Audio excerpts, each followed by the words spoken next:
My husband of 15 years left me for his younger colleague, then moved her into what they thought was his dream home. But when they invited me to dinner to flaunt their perfect life, his new wife discovered the truth about who really owned the mansion they were living in, and their smug smiles vanished in an instant. The evening air was crisp with early autumn. Before we jump back in, tell us where you're tuning in from, and if this story touches you, make sure you're subscribed, because tomorrow I've saved something extra special for you. Carrying the scent of pine and expensive perfume through the open French doors of the sprawling Victorian mansion. Crystal. Glasses clinked amid polite laughter as waitstaff in pressed uniforms circulated with trays of champagne and hors d'oeuvres. The golden glow from antique chandeliers bathed everything in warm light, highlighting the ornate moldings and original hardwood floors that had made me fall in love with this house 5 years ago. I stood at the edge of the party, my fingers wrapped tightly around the stem of my untouched champagne flute, wondering what cruel impulse had possessed Richard to invite me here tonight. 15 years of marriage, dissolved in a text message 6 months ago, and now this. An invitation to the housewarming party for what he kept calling our dream home in the series of emails I'd initially ignored. There she is, the woman of the hour finally decided to grace us with her presence. Richard's voice cut through the ambient chatter, deliberately loud enough to draw attention. Several heads turned toward me, curious eyes assessing the ex-wife who had dared to show up. He approached with his arm wrapped possessively around the waist of Vanessa, the marketing director 20 years his junior who had been his, just a, colleague. Until she wasn't. "Julia," he said, his smile tight and eyes gleaming with something that looked like triumph. "I wasn't sure you'd actually come." "I almost didn't," I replied, keeping my voice steady despite the knot forming in my stomach. But curiosity got the better of me. Vanessa's smile was practiced and perfect, matching her immaculate appearance, designer dress, salon-fresh highlights, and jewelry that screamed new money. "We're so glad you could make it," she said, her tone suggesting the exact opposite. Richard thought it was important to, how did you put it, darling? Maintain civilized relations. Richard's laugh was too loud. Something like that. Besides, I wanted you to see what we've done with the place. Remember how you always said this house had untapped potential? The barb was intentional. During our marriage, we'd looked at this very house when it first went on the market, and I'd fallen in love with its history and character. Richard had dismissed it as too much work and a money pit, opting instead for a modern penthouse downtown. Yet here he was, hosting a party in the very home he'd once rejected, with the woman he'd left me for. The renovations are lovely. I managed, taking a sip of champagne to hide whatever emotion might be showing on my face. Vanessa has quite the eye for design, Richard continued, squeezing her waist. She's transformed this old place completely. You should see what she did. With the master suite. The invitation to view their bedroom hung in the air, deliberately provocative. Several nearby guests shifted uncomfortably, sensing the tension. "Perhaps another time," I said, forcing a smile. Vanessa tilted her head, her perfectly styled hair falling just so across one shoulder. "Richard tells me you're still in that little condo downtown? The one you two had before everything? Before you destroyed my marriage, I thought but didn't say." "It suits me," I replied instead. "I've always preferred quality over quantity." Richard's smile tightened fractionally. "Well, we wanted something with room to grow. The future and all that." The implication stung more than it should have. At 43, children had been something we'd tried for and failed to have. It had been a source of silent grief throughout our marriage, one Richard had apparently decided to weaponize now. "How thoughtful of you to invite me to see this new chapter of yours," I said, struggling to maintain my composure. "We thought it was important," Vanessa interjected, her smile sharp as a knife. "Closure is so essential for moving forward, don't you think? And we wanted you to see that Richard has finally found the happiness he deserves." A small crowd had gathered around us now, drawn by the spectacle of the ex-wife confrontation.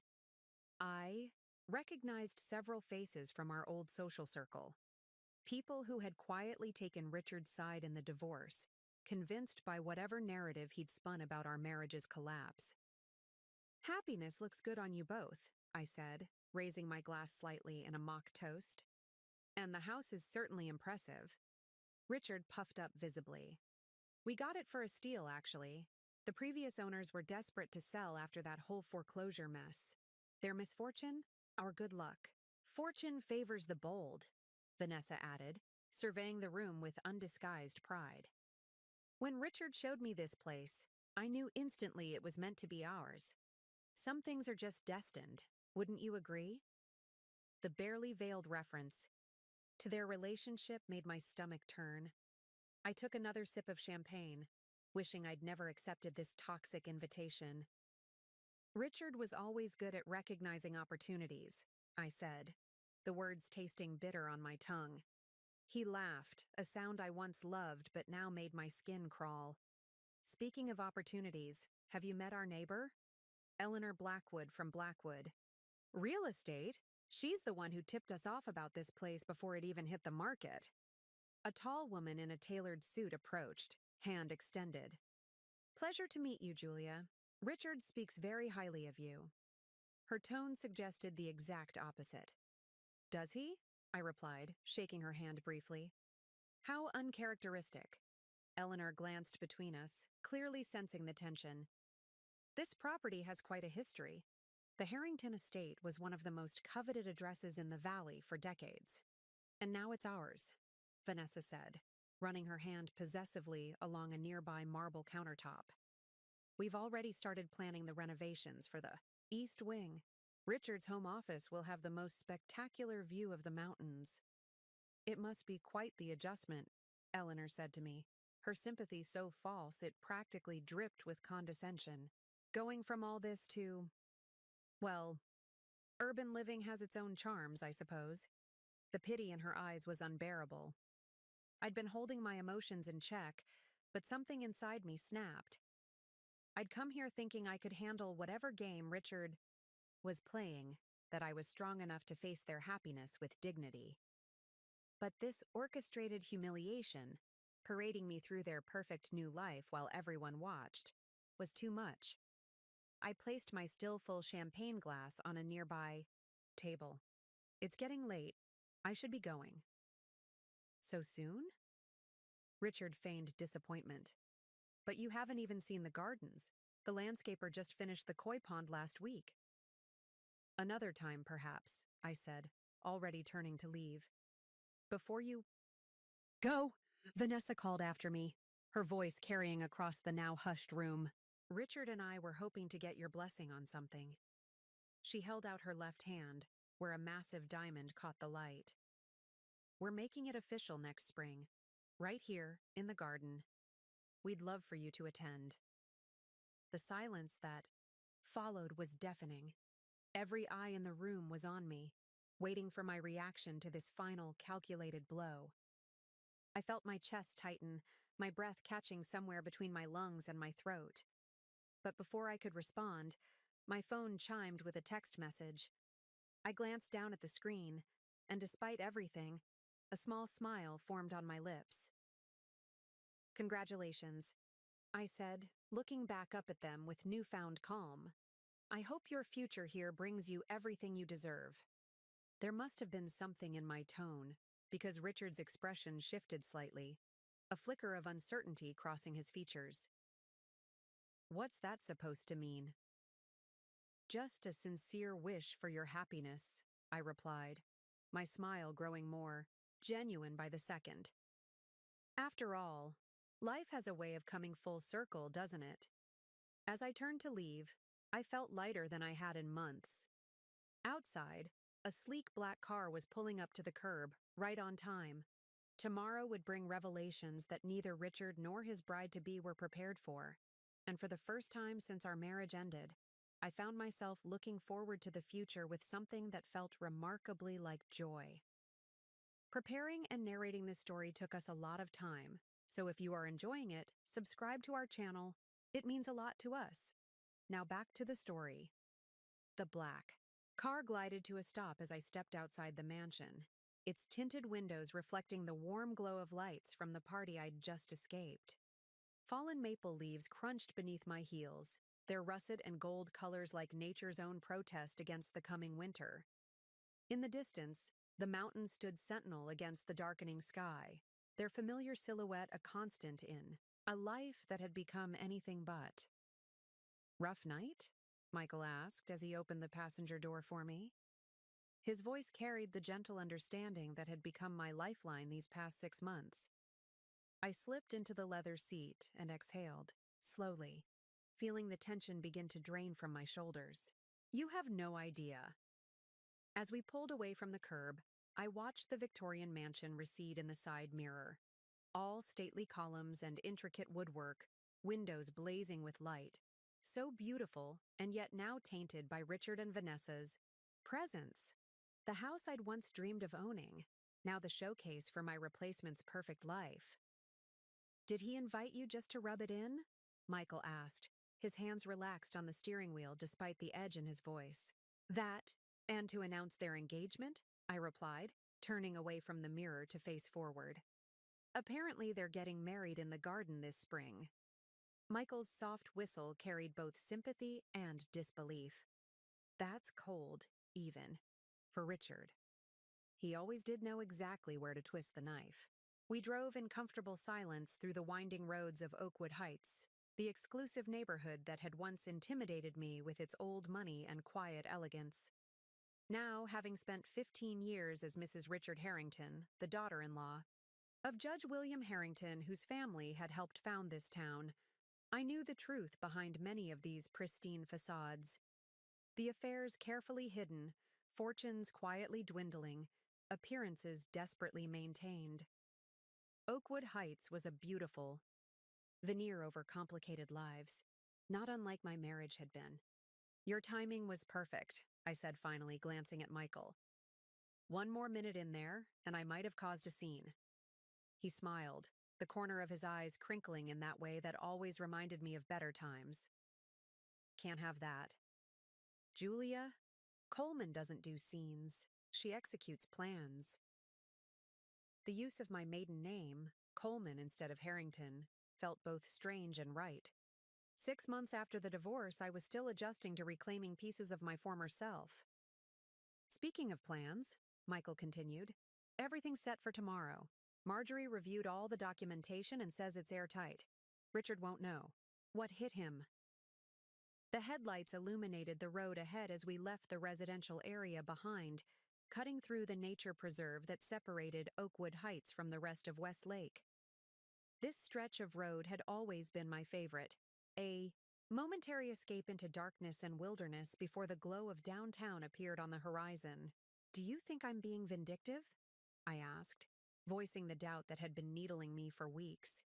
Part of me wonders if I should just let them have the house and move on with my life. Michael considered this before answering, his profile thoughtful in the dim glow of the dashboard lights. "After what I saw tonight, no, I don't think you're being vindictive. I think you're finally standing up for yourself." I turned to stare out the window, watching the tall pines blur past. Tomorrow would change everything, and despite my resolve, a heavy weight of memories pressed against my chest. "It wasn't always bad, you know," I said softly. "Our marriage.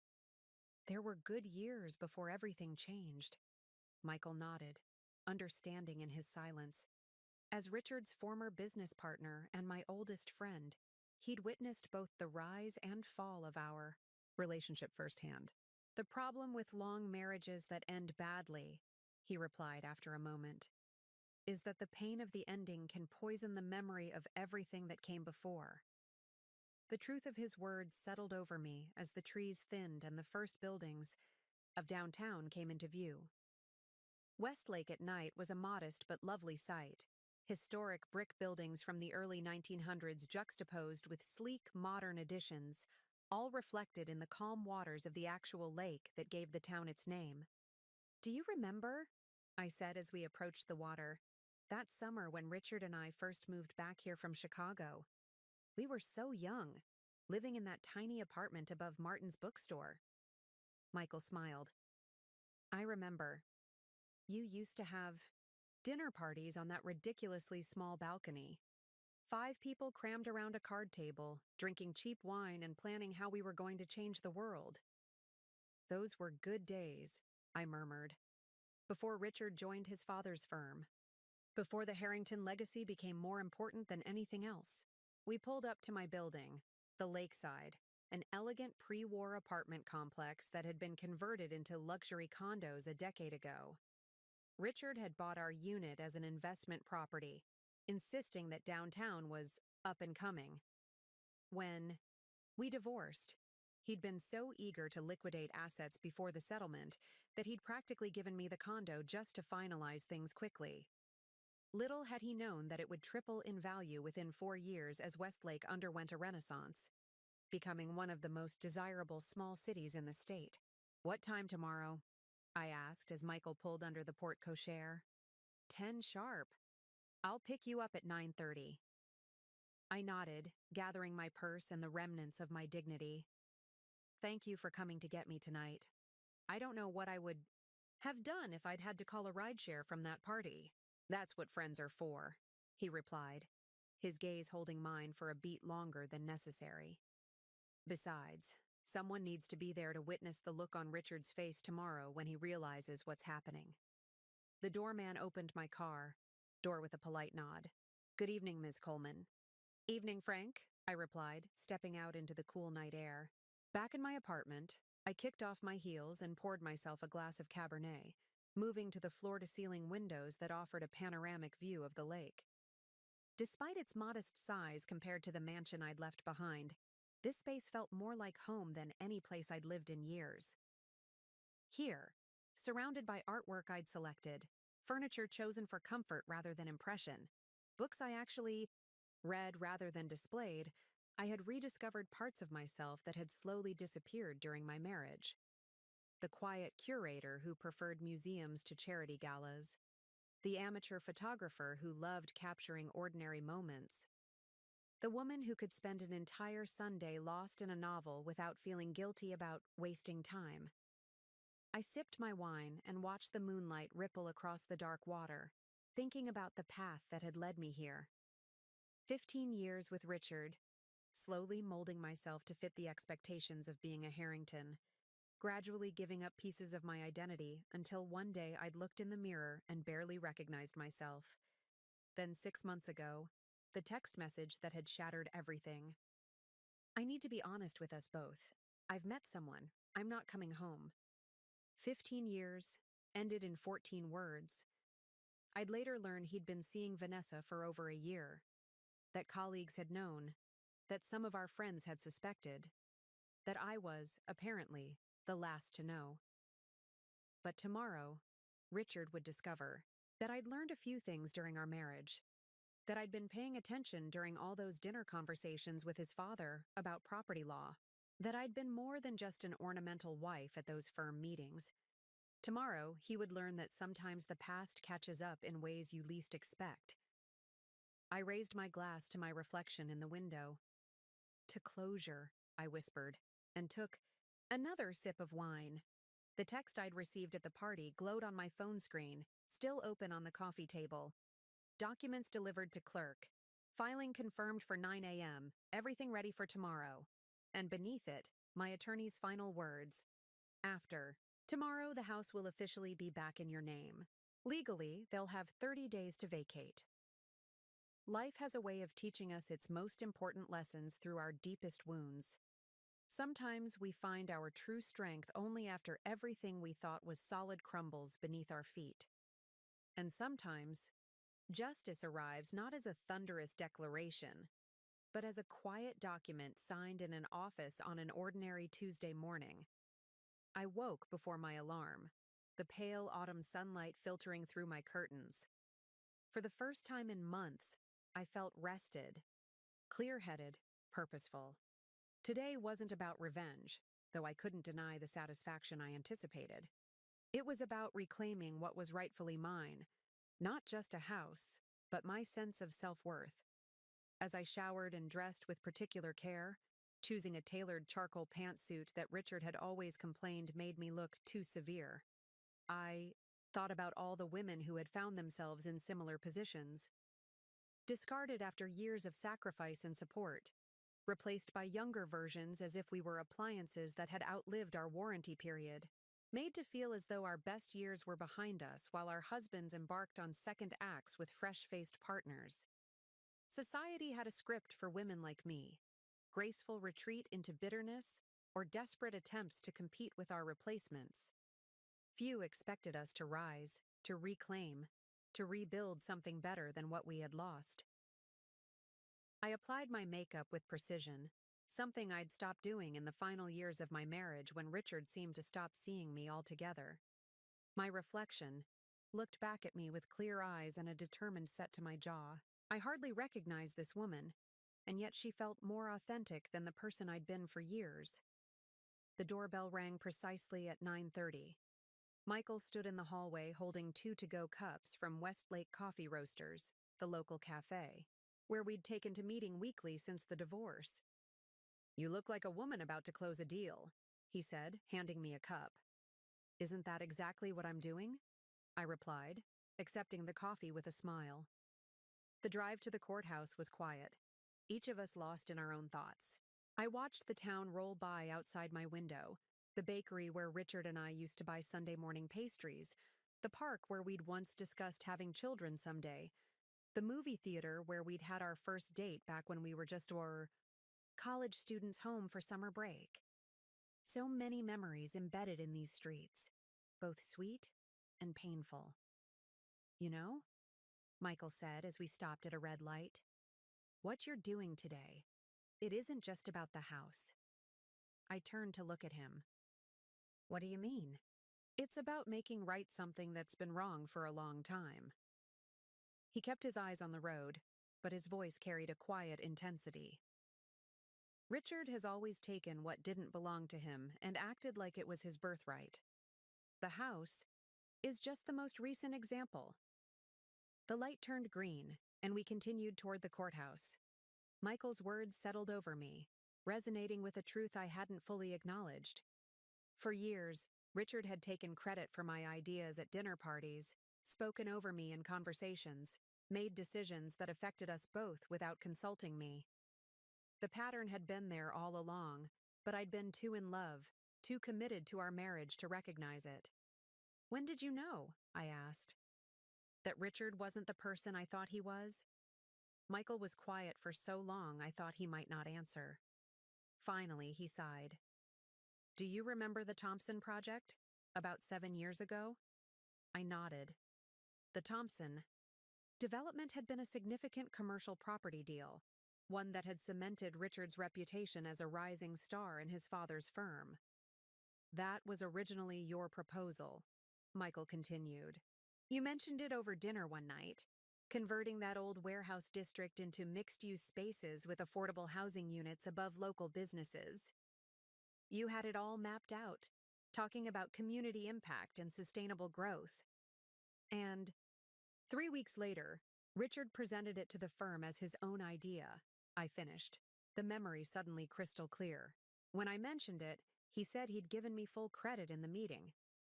"He hadn't," Michael said simply. "In fact, he made a point of telling everyone he'd come up with it despite your objections." The revelation shouldn't have surprised me, but it still stung. How many other times had he taken from me while convincing me I'd been given credit? How many of his accomplishments had actually been built on ideas he'd appropriated? "The house is different, though," I said after a moment. "This time I have documentation, proof." We pulled into the courthouse parking lot, a stately building of red brick and white columns that housed both county offices and courtrooms. My attorney, Marjorie Chen, was waiting on the steps, a slim leather portfolio tucked under her arm. "Ready?" she asked as we approached. I took a deep breath and nodded. "Let's do this." Inside, the process was remarkably anticlimactic for something that would change so many lives. A clerk verified my identification, reviewed the documentation one final, time, and applied the necessary stamps and signatures. In less than 30 minutes, ownership of the Victorian mansion at 1482 Oakwood Heights Drive was officially transferred back into my name. "Congratulations," Marjorie said, handing me a copy of the filed deed. "The property is now legally yours, again. The notification will be delivered to the current occupants today, and they'll have 30 days to vacate unless other arrangements are made." I stared down at the document, tracing my fingertip over my name printed in official text. After all the pain and humiliation, after months of meticulous preparation and patience, justice had arrived in the form of a simple legal document. "What happens now?" Michael asked as we walked back to the car. "Now," I said, tucking the papers carefully into my bag, "we deliver the news in person." The drive to Oakwood Heights was fraught with a tension that hadn't been there before. What had been abstract was now concrete. The house was mine, and soon Richard and Vanessa would know it. I found myself wondering how they would react, what expressions would cross their faces when they realized what had happened. "Are you nervous?" Michael asked as we turned onto the tree-lined street where the mansion stood. "Oddly, no," I replied, realizing it was true. "I feel resolved, like something that's been out of alignment for years is finally clicking back into place." As we approached the house, my house, I thought about all the women watching stories like mine unfold on social media, in online forums, in quiet conversations over coffee. Women whose husbands had disappeared into midlife crises and emerged, with younger partners, leaving decades of shared life in ruins. Women who had been told to accept their losses gracefully, to not make waves, to move on without making a fuss. This moment wasn't just for me. It was for all of us who had been discarded and deceived, who had rebuilt ourselves from the broken pieces left behind. It was proof that sometimes justice arrives late but arrives nonetheless. That sometimes the story doesn't end with the heartbreak but continues into something unexpected and empowering. "We're here," Michael said, pulling up to the curb in front of the mansion. I looked up at the house that Richard had once deemed too much work, but had eagerly claimed after our divorce. The house that would soon be returned to me, along with a measure of justice I hadn't dared hope for 6 months ago. "Let's go deliver the news," I said, stepping out of the car with the quiet confidence of a woman who was, at long last, reclaiming what was hers. The path to the front door seemed both longer and shorter than I remembered. Autumn had transformed the landscaping since my last visit, painting the Japanese maples in brilliant crimson and scattering golden leaves across the herringbone brick walkway. A walkway I had designed during one of the many hours I'd spent imagining living in this house, back when it was just a dream Richard had dismissed. The irony wasn't lost on me. For 15 years, I had been the practical one in our marriage, the planner, the one who researched investments, who saved for our future, who thought about the long game while Richard focused on immediate gratification. I had been the one to suggest setting aside money each month in a separate account. For something special someday, I'd told him. Richard had nodded absently, trusting me to handle the finances as he always did, too busy climbing the ladder at his father's firm to concern himself with such details. He never asked how much we were saving or where exactly the money was going. His trust had been both a gift and his undoing. Because that separate account, the one that had grown steadily, over the years, was in my name only. And when the opportunity came to quietly purchase this house through a private LLC during the foreclosure 5 years ago, I had seized it, intending it as a surprise for our 20th anniversary. A surprise that would never come. "You okay?" Michael asked, his steady presence beside me a reminder that I wasn't facing this moment alone. "I'm fine," I replied, surprised to find it was true. The anxiety I had expected to feel was nowhere to be found. Just remembering. We reached the grand oak door with its original stained glass insets, another feature I had fallen in love with years ago. I pressed the doorbell and heard the same melodic chime echo through the foyer inside. The sound transported me back to the first time I'd toured this house, envisioning holiday gatherings and quiet Sunday mornings in its gracious rooms. Footsteps approached, and the door swung open to reveal a young woman in a maid's uniform, something that made me blink in surprise. Richard and I had never employed household staff during our marriage, despite his family's suggestions that it was expected for someone of his position. "May I help you?" she asked politely, though her expression suggested she recognized me from the party the night before. "I'm here to see Richard," I said. "Is he available?" She hesitated, clearly uncertain about the protocol for admitting the ex-wife. "One moment, please." As she disappeared into the house, I caught Michael's eye. "A maid," I mouthed silently. He raised an eyebrow. Apparently, Vanessa has different standards. Before I could respond, Richard appeared in the doorway, his expression shifting from irritation to surprise to wariness in quick succession. He was wearing casual attire, designer jeans and a cashmere sweater, his version of a relaxed weekend at home. "Julia," he said, making no move to invite us in. "Twice in 24 hours. To what do I owe the pleasure?" "We have some business to discuss," I replied, keeping my tone professional. "May we come in?" His gaze flicked to Michael, narrowing slightly.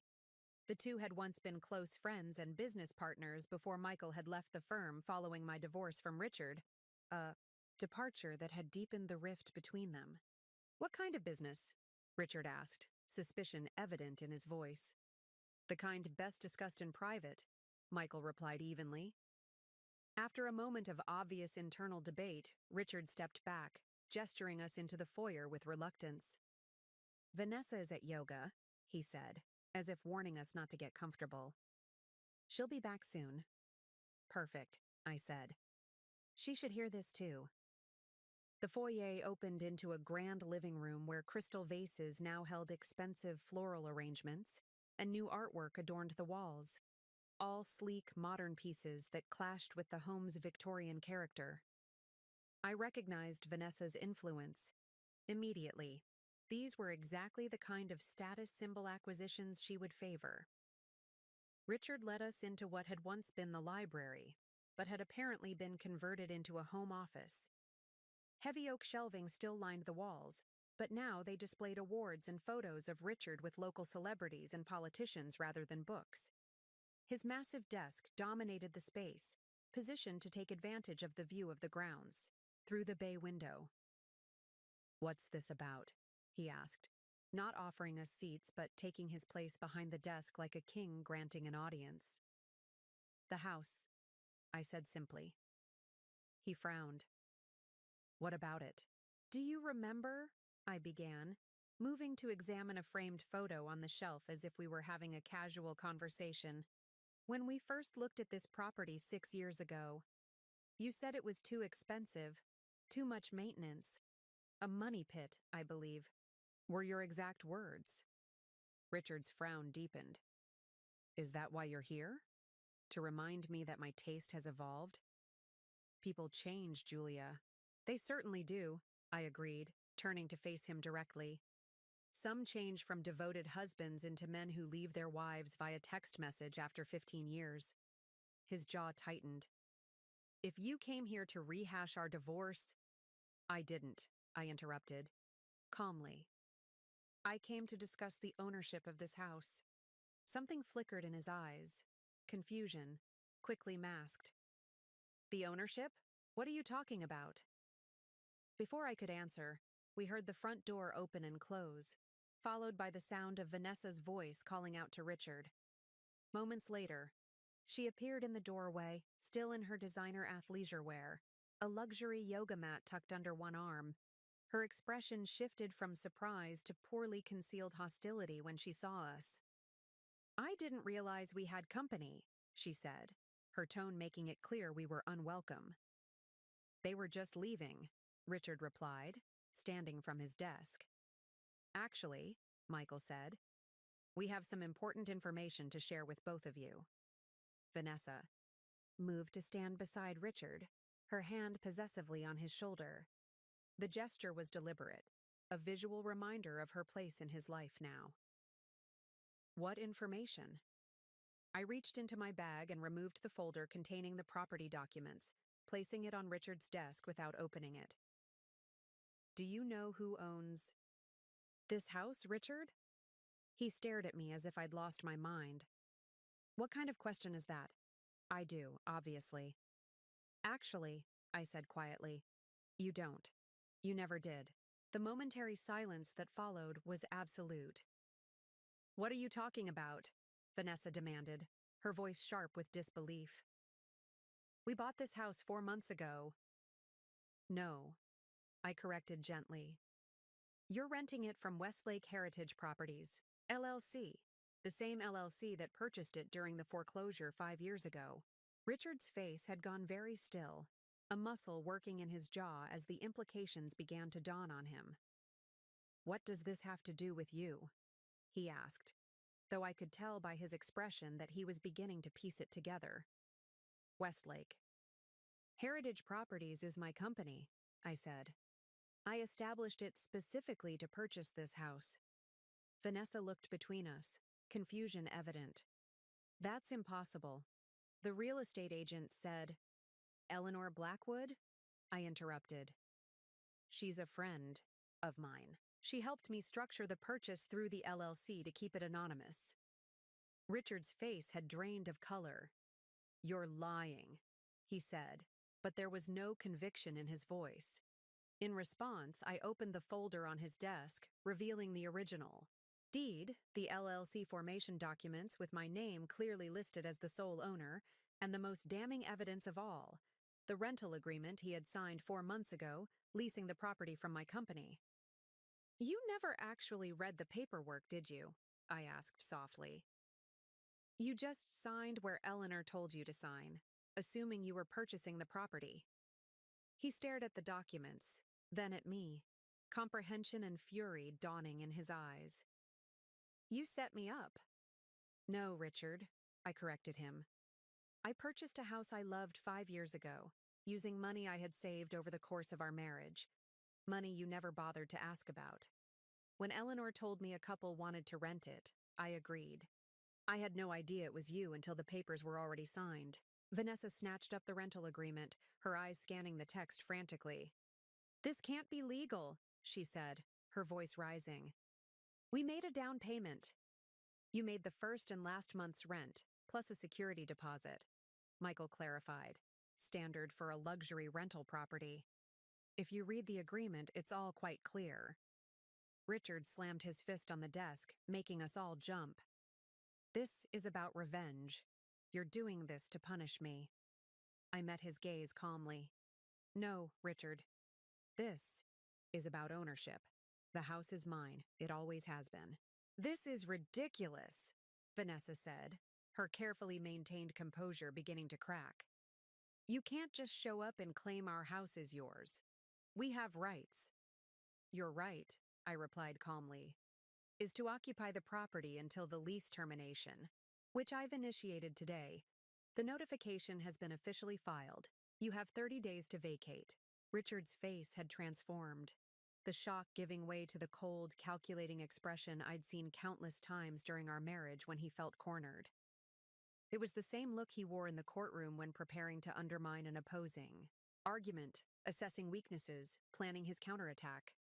You won't get away with this, he said, his voice dropping to that dangerous quiet I knew so well. You think you've been clever, but you've just started a war you can't win. Michael stepped forward slightly. Everything has been done legally. Richard, the property was purchased legitimately, the rental agreement is binding, and the termination follows all state laws. You're welcome to challenge it, but you'll lose. Richard's attention shifted to Michael, his eyes narrowing. So this is why you left the firm. You were helping her plan this all along. I left the firm because I didn't like what you were becoming, Michael replied evenly. Julia approached me about this only after the divorce was finalized.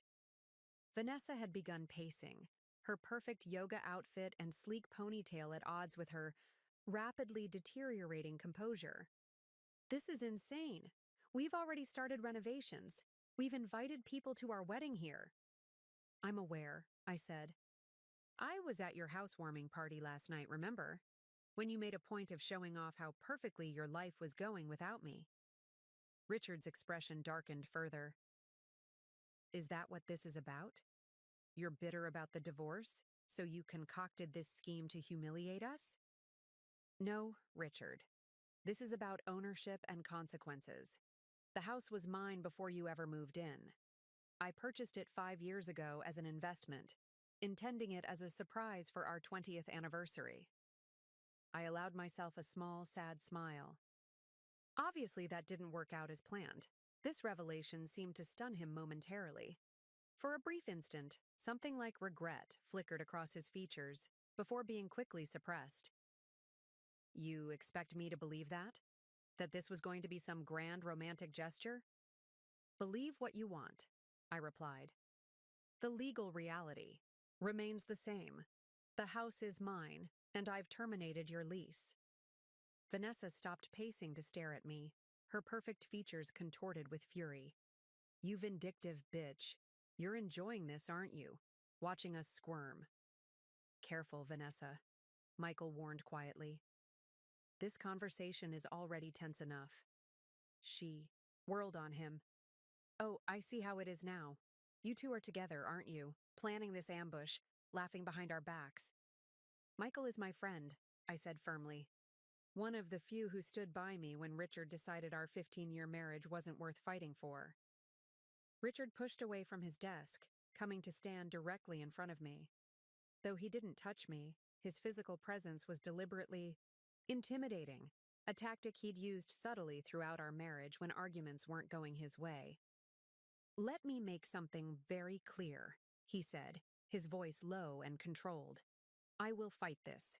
I will tie you up in litigation for years. By the time I'm done, whatever satisfaction you think you're getting today will have cost you everything. I didn't step back, though every instinct urged me to create distance. Instead, I held my ground, meeting his gaze steadily. You're welcome to try, but unlike during our marriage, I'm not intimidated by your legal threats anymore. You should be, he responded. You have no idea what I'm capable of when someone crosses me. Actually, I do, I countered. I watched you destroy people in court for 15 years. I saw how you celebrated ruining lives over dinner, treating other people's misfortunes as professional victories. That's why I planned this so carefully, because I know exactly what you're capable of. Vanessa had moved to Richard's side, her hand on his arm as if physically restraining him. There must be some arrangement we can come to, she said, her tone abruptly shifting to something more conciliatory. A fair market purchase, perhaps. We're prepared to be generous. The sudden pivot to negotiation didn't surprise me. It was exactly what Richard had taught her. When intimidation fails, switch to bargaining. The property isn't for sale, I replied. Not to you. Everyone has a price, she insisted, the desperation seeping through her polished veneer. Name yours. I considered her for a moment. This woman who had knowingly entered into an affair with my husband, who had moved into what she thought was his house, who had invited me to witness their happiness with the explicit intention of making me feel inferior. There isn't enough money in the world, Vanessa. Richard's jaw clenched. This is because of her, isn't it? You don't care about the house. You just want to punish me for choosing her. The accusation was so wildly off base that I actually laughed, a short, incredulous sound that seemed to startle them both. Richard, this may come as a shock to your ego, but this isn't about you or your girlfriend. This is about a house I fell in love with and purchased with my own money 5 years ago. I gestured around the room. A house, I might add, that you initially wanted nothing to do with until it suited your new image. You've changed, he said, as if this were an accusation rather than an observation. The Julia I knew wouldn't do something like this.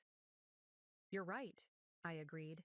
The Julia you knew, the one who accommodated your every demand, who made herself smaller to fit into your world, who continuously forgave your selfish behavior. She wouldn't have done this. But that Julia doesn't exist anymore.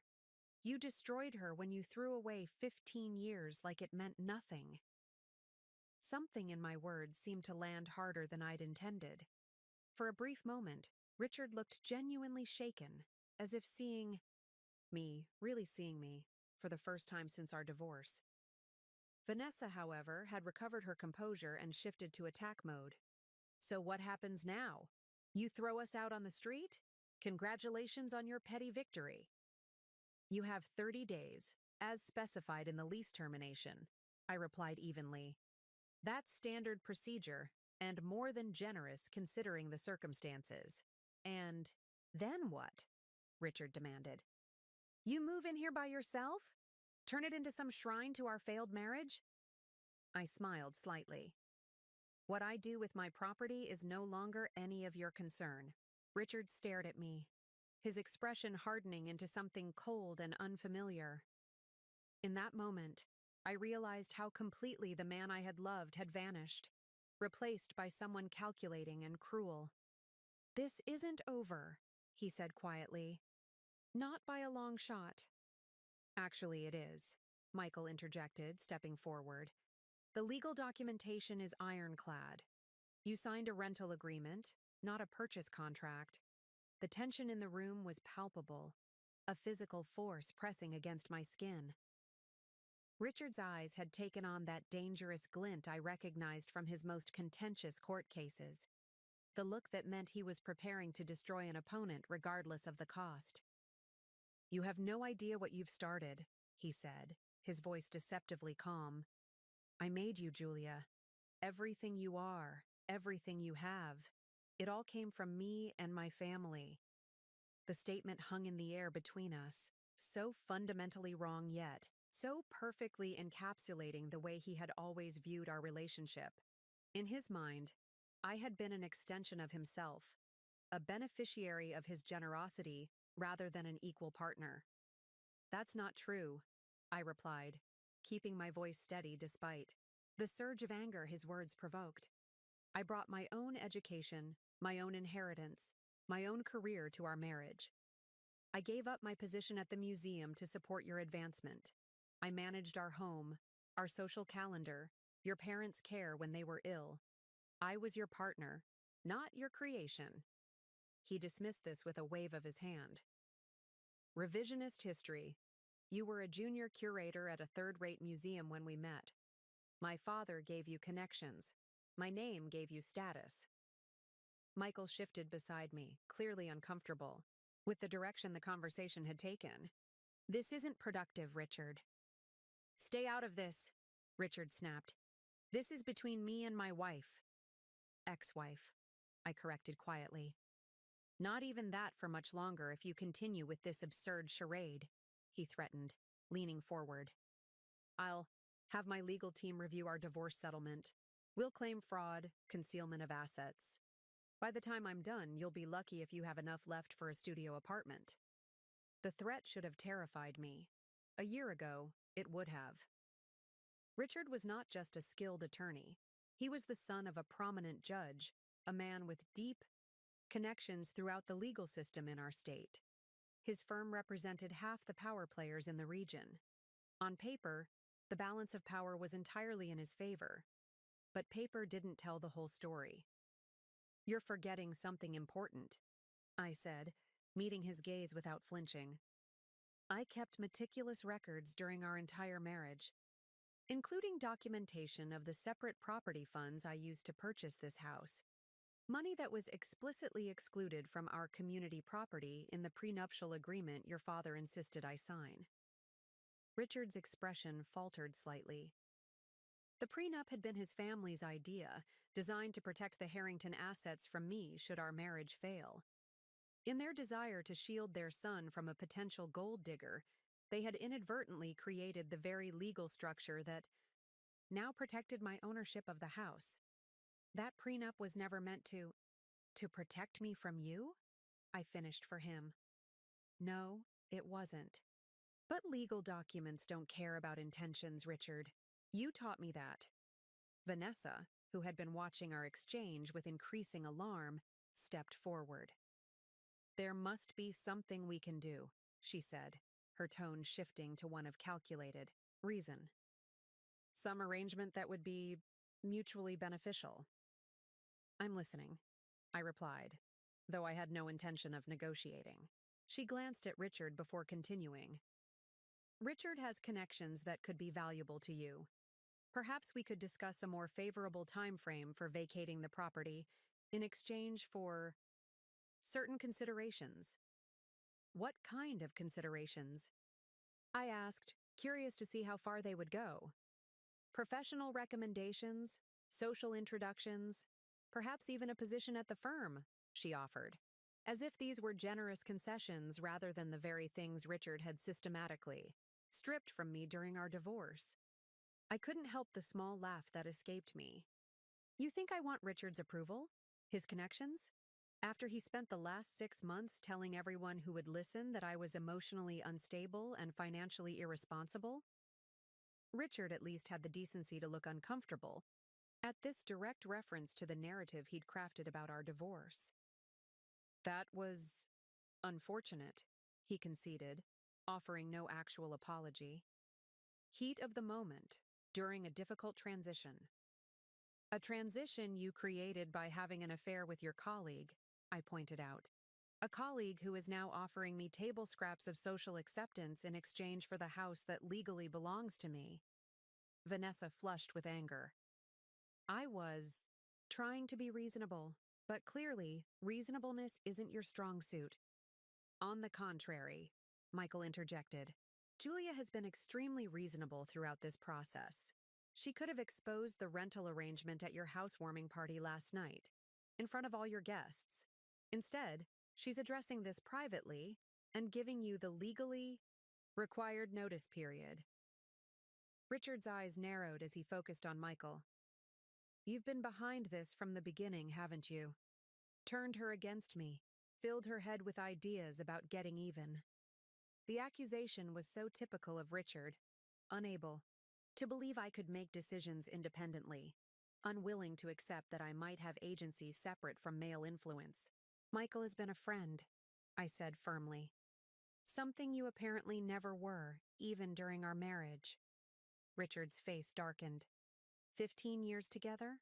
And this is how you repay my loyalty? By humiliating me? By threatening the home I'm creating with Vanessa?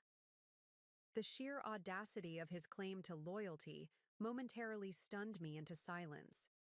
It was Michael who responded, his voice tight with barely contained anger. "Loyalty? You left your wife of 15 years via text message. Richard, you were sleeping with another woman for a year before you bothered to end your marriage. You leveraged your connections to isolate Julia socially and professionally after the divorce. And now you have the nerve to talk about loyalty?" Richard's jaw tightened, a muscle working visibly at his temple. "You don't know anything about my marriage." "I know everything about it," Michael countered. "I was there for all of it. The holidays, the anniversaries, the dinner parties. I watched you gradually erode Julia's confidence, take credit for her ideas, dismiss her concerns. I saw how you treated her when you thought no one was looking." The room fell silent. Even Vanessa seemed taken aback by the rawness in Michael's voice, the accumulated frustration of years spent witnessing what he'd been powerless to stop. "Why do you even care?" Richard finally asked, his tone suspicious. "What's your stake in this?" Michael shook his head, a gesture of disbelief rather than denial. "Because unlike you, some people actually value friendship. Some people recognize worth that isn't tied to professional advancement or social standing." The implication hung heavy in the air, that Richard had never truly seen me, had never valued me for myself, rather than what I contributed to his image and comfort. Vanessa, perhaps sensing that the conversation was spiraling beyond her control, attempted to redirect. "This isn't getting us anywhere. The fact remains that we've made this house our home. We've invested in renovations, planned our future here." "Renovations you had no right to make," I pointed out. On a property you were renting, not owning. We were misled, she insisted, her voice rising. No, I corrected gently. You didn't read the paperwork. There's a difference. Richard's expression had shifted from anger to something more calculating. I recognized this look too, the moment when he pivoted strategies after realizing his initial approach had failed. Julia, he said, his voice suddenly softer, almost intimate. I know things ended badly between us. I handled it poorly, and for that I apologize. But this, he gestured around us, this isn't you. You're not vindictive. You're not cruel. The attempt at manipulation was so transparent that I almost pitied him. This isn't about vindictiveness, Richard. It's about reclaiming what's mine, a house I purchased years ago with my own money, because I loved it. The fact that you happen to be living in it now is an ironic coincidence. Nothing more. Nobody will believe that, Vanessa interjected. Everyone will see this for exactly what it is, a bitter ex-wife's revenge plot. I turned to her, suddenly weary of the circular conversation. What everyone thinks stopped mattering to me the day I received a text message ending my 15-year marriage. I've spent the last 6 months rebuilding my life while you've been redecorating my house. Your opinions, your judgments, your social circle, none of it matters to me anymore. The stark truth of my words seemed to land with unexpected force. For perhaps the first time, Richard and Vanessa appeared to realize that the power dynamics they had taken for granted, his social standing, her youthful confidence, their united front against the discarded ex-wife, held no sway over me any longer. The fundamental imbalance they had counted on no longer existed. Vanessa recovered first, her posture straightening as she recalibrated her approach. You know what? Fine. Keep the house if it means that much to you. We'll find something better, bigger, newer, with none of these outdated features you seem so attached to. Her dismissive tone made it clear she was attempting to salvage some dignity from the situation, to pretend the house had never really mattered to them anyway. But the slight tremor in her voice betrayed her. That's certainly your prerogative, I replied evenly. You have 30 days to locate your upgrade. Richard had gone very still, his lawyer's mind clearly processing options, calculating risks and potential counter-strategies. When he finally spoke, his voice had taken on the dangerous smoothness I recognized from his courtroom performances. Tell me something, Julia. How long have you been planning this? Did you purchase this house knowing someday you'd use it against me? Was our entire marriage just a long game to you? The accusation was so wildly disconnected from reality that I might have laughed if the pain behind it weren't so evident. Even now, Richard couldn't conceive of a world where my actions weren't somehow about him, where I might have made decisions for myself rather than in reaction to him. I bought this house 5 years ago because I loved it, I replied quietly. Because I saw the potential in it that you couldn't or wouldn't see. It was going to be a surprise for our 20th anniversary, a place where we could start a new chapter together. I paused, the old grief momentarily catching in my throat. Obviously, you had other plans for our future. Something flickered in his eyes. Uncertainty, perhaps even a flash of regret, before hardening again into suspicion. Convenient timing, though, isn't it? That you just happened to own the house we rented after our divorce? Not convenient, Richard. Ironic.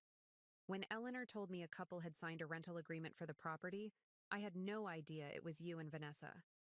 I only discovered that when the first rent check arrived with your signature on it. And you said nothing? Vanessa demanded incredulously. For 4 months, you collected our rent checks knowing we thought we were buying this place? I shook my head. You signed a clearly worded rental agreement. If you believed otherwise, that's not my responsibility. It was Eleanor's responsibility. To be clear, Vanessa shot back. Eleanor Blackwood is one of the most respected real estate agents in the county, Michael interjected. Her documentation is always meticulous. If you misunderstood the nature of the transaction, it wasn't because the terms were unclear. Richard's expression had darkened further at the mention of Eleanor's name. Eleanor Blackwood, he repeated, slowly. She's your friend, isn't she? The one who helped you purchase this house originally? I nodded, seeing no reason to deny it. She is. She also helped me establish the LLC that holds the property. So she deliberately steered us toward a house she knew you owned, he said, his tone hardening with each word. She misrepresented the transaction, knowing we believed we were purchasing the property. That's simply not true, I countered firmly. Eleanor never misrepresented anything. The documentation clearly stated you were entering into a lease agreement, not a purchase. If you didn't read the paperwork before signing it, that's hardly her fault. Richard's face flushed with anger. This was a setup from the beginning. You and your friends conspiring to humiliate me to— Not everything is about you, Richard, I interrupted, my composure finally cracking. I bought this house for us, as a surprise, as a gift, because I loved you and wanted to build a future with you. You're the one who threw that future away when you decided 15 years meant nothing compared to a fresh start with someone new. The raw emotion in my voice seemed to startle all of us. For months, I had kept my pain carefully contained, refusing to give Richard the satisfaction of seeing how deeply he had wounded me. But now, standing in the house that should have been our shared future, the mask slipped. Vanessa had the grace to look uncomfortable, her gaze dropping to the floor as if suddenly unable to meet my eyes. Richard, however, seemed almost energized by my display of emotion, as if finally spotting a weakness he could exploit. If this is really about our marriage, he said, his voice softening to that persuasive tone I knew so well, then perhaps we should discuss this privately. Just the two of us. There might be a way forward that honors what we once meant to each other. The manipulation was so transparent that I nearly laughed. There's nothing to discuss privately, Richard. The house is mine. You have 30 days to vacate. That's the beginning and end of our business together. He stepped closer, lowering his voice further. Come on, Julia. We had 15 years together. That has to count for something. It counted for exactly 14 words in a text message. I replied coldly. I need to be honest with us both. I've met someone. I'm not coming home. The direct quote seemed to catch him off guard. Maybe he'd forgotten the exact wording of the message that had destroyed our marriage, or perhaps he'd convinced himself the delivery had been more compassionate than it actually was. That was a mistake, he conceded. Though whether he meant the method of delivery or the content itself remained deliberately ambiguous. I should have handled it differently. Yes, you should have, I agreed. But you didn't. And now we're here. Vanessa had been watching this exchange with increasing agitation, her composure deteriorating with each passing moment. This is ridiculous, she finally snapped. You can't just march in here and expect us to pack up our lives in 30 days. We have the engagement party planned here next week. We've invited Richard's entire firm, his father's colleagues from the bench. That sounds like a scheduling problem you'll need to address, I interrupted calmly. Perhaps one of those country clubs you mentioned last night could accommodate you on short notice. Her eyes widened with indignation. You're actually enjoying this, aren't you? Watching us scramble, disrupting our lives. No, Vanessa, I replied. Honestly. I'm not enjoying any of this, but I am reclaiming what's rightfully mine, and I make no apologies for that.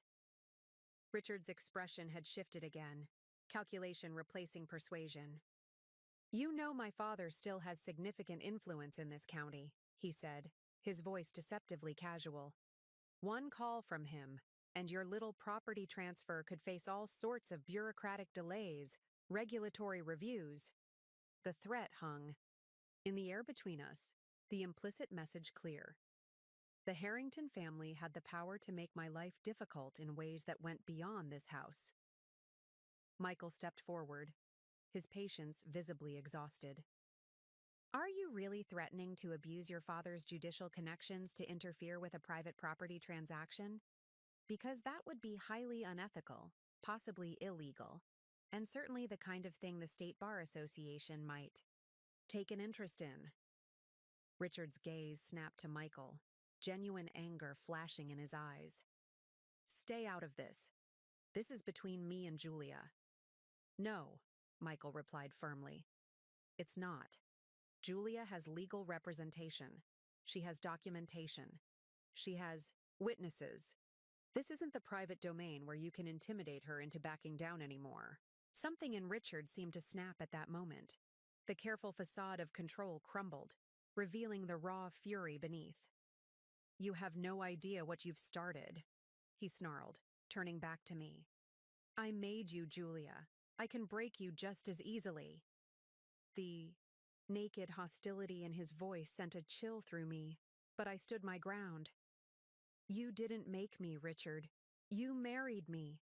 And then you unmade yourself when you chose to throw away everything we built together."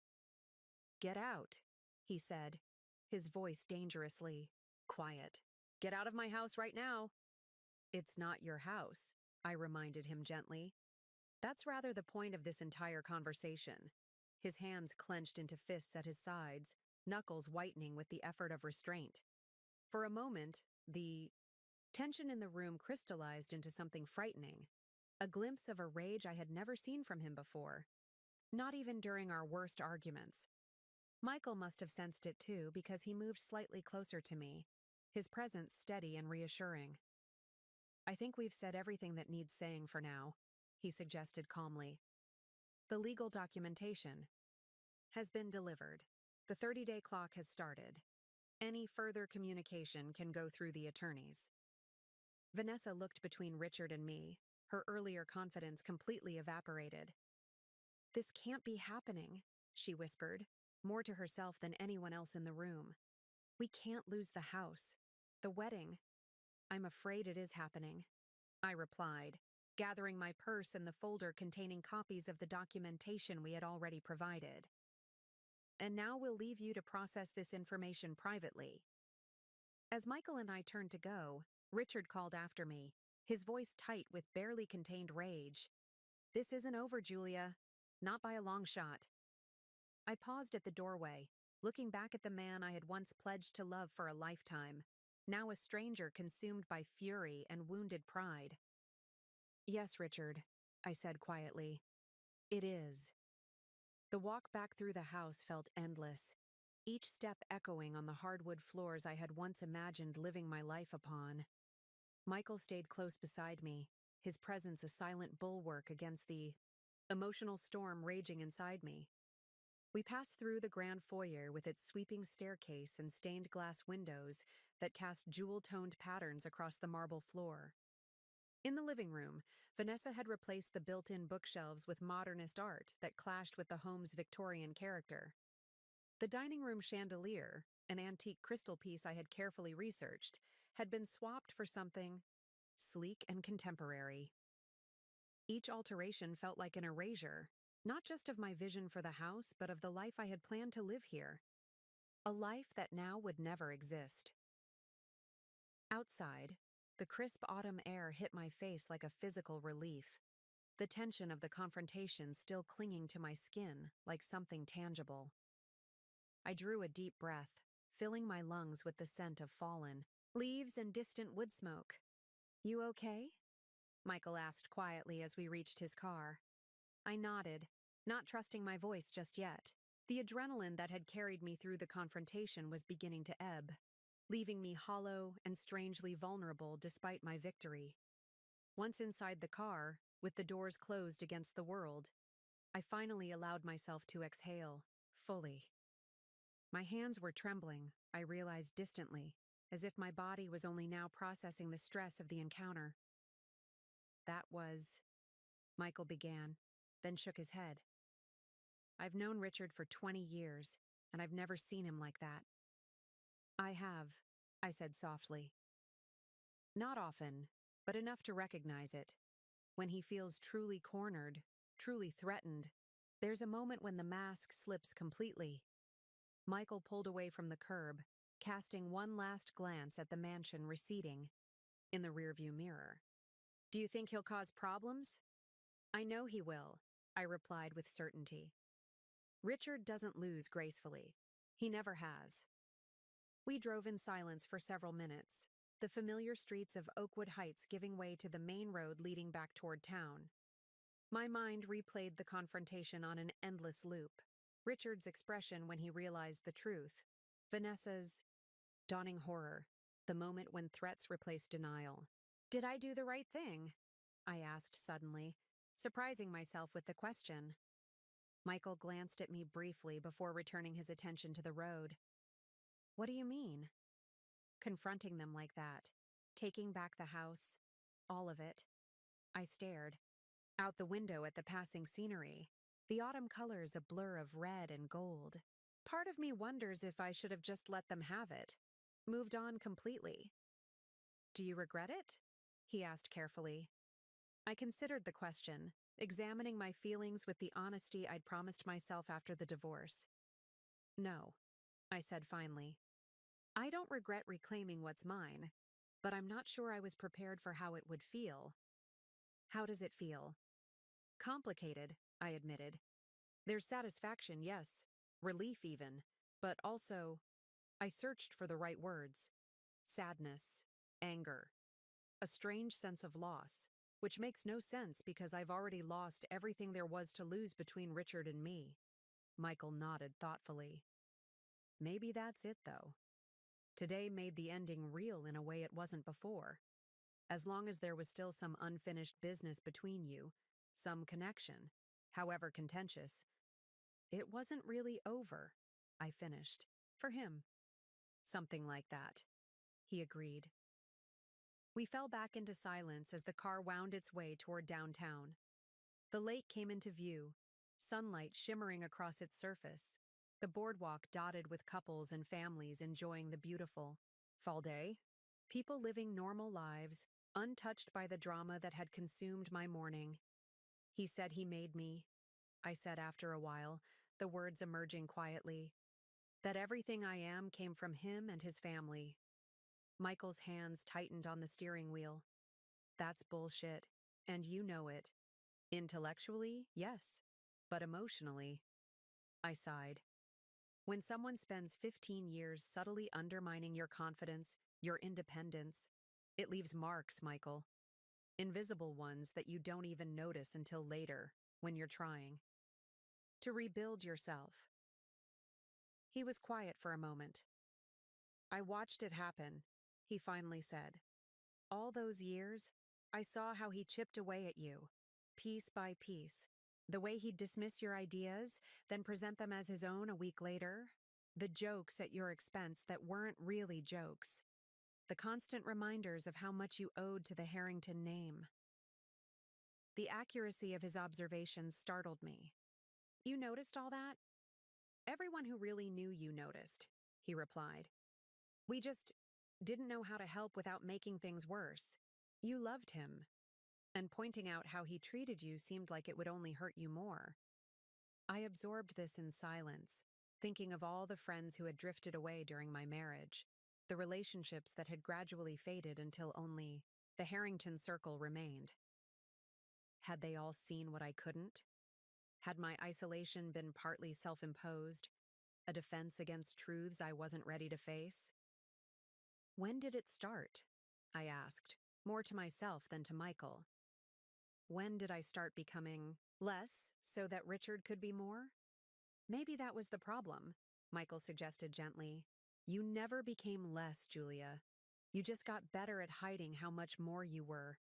And I think deep down, Richard knew that. It threatened him. We arrived at my building, the familiar facade of the lakeside, a welcome sight after the emotional turbulence of the morning. Michael pulled into a visitor's space but made no move to turn off the engine, sensing perhaps that our conversation wasn't finished. Do you know what scares me the most? I said, staring up at the building that had become my sanctuary these past months. The thought that I might never fully trust my own judgment again. that some part of me will always wonder if I'm missing the signs, overlooking the red flags, because I did it for so long with Richard. Michael turned toward me, his expression somber. The fact that you're asking these questions, that you're examining your past and your patterns, that's exactly why you should trust yourself, Julia. The person who doesn't question their own judgment is the one who should worry. The simple wisdom in his words penetrated the tangle of emotions I'd been wrestling with. There was something profoundly reassuring about being seen and understood without judgment, especially after years of having my perceptions subtly invalidated. I keep thinking about what Richard said, I confessed, about using the house against him, as if I orchestrated this entire situation as some elaborate revenge plot. That's Richard projecting, Michael replied firmly. He assumes you think the way he does, strategically, vindictively. He can't conceive of a world where your actions aren't about him, because in his world, everything revolves around him. I nodded slowly, recognizing the truth in his assessment. It's strange, but in some ways, I feel sorry for them. Michael raised an eyebrow. For Richard and Vanessa? Yes, I said, surprising myself with the realization. They're building their relationship on such a shaky foundation. His midlife crisis, her ambition, mutual deception. Whatever they have, it started with betrayal, and that leaves a mark. Even if they stay together, there will always be that. Knowledge between them? That's remarkably compassionate considering everything they've put you through. I shrugged slightly. Maybe. Or maybe it's just that I finally see Richard clearly. The man I confronted today, angry, threatening, willing to use his father's influence to intimidate me. That's who he's always been beneath the polished exterior. I just didn't want to see it before. Michael was quiet for a moment. And now? What do you want now, Julia? The question was simple, but profound. What did I want, now that I had reclaimed the house, now that I had stood my ground against Richard's attempts to intimidate me? What did I want for my future, beyond this moment of necessary confrontation? I began, then paused, considering my words carefully. I want to stop defining myself in relation to Richard, as his ex-wife, as the woman he left, as the victor or victim in our shared history. I want to remember who I was before him and discover who I might become now, on my own terms. Michael nodded, a small smile touching his lips. That sounds like a pretty good starting point. I returned his smile, feeling something shift inside me, a tension releasing, a weight lifting. The confrontation with Richard had been necessary, but it wasn't the end of my journey. In many ways, it was just the beginning. Thank you, I said, simply, for being there today, for seeing me, even when I couldn't see myself. Always, he replied, the single word carrying a depth of meaning neither of us was quite ready to explore. As I stepped out of the car into the crisp autumn air, I felt lighter somehow, as if I had set down a burden I'd been carrying for too long. The battle with Richard wasn't over. I had no illusions about that. But the internal battlefield, the struggle to reclaim my sense of self and worth, felt suddenly less overwhelming. For the first time in months, perhaps years, I was standing firmly on my own ground. And that, I realized, was victory enough for today. 3 days passed in relative calm, the eye of the hurricane, I suspected, rather than a true peace.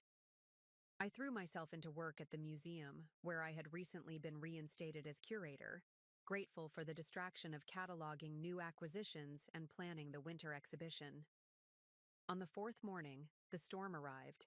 I was in my office, reviewing proposed installations when my assistant knocked and entered without waiting for a response, her expression unusually tense.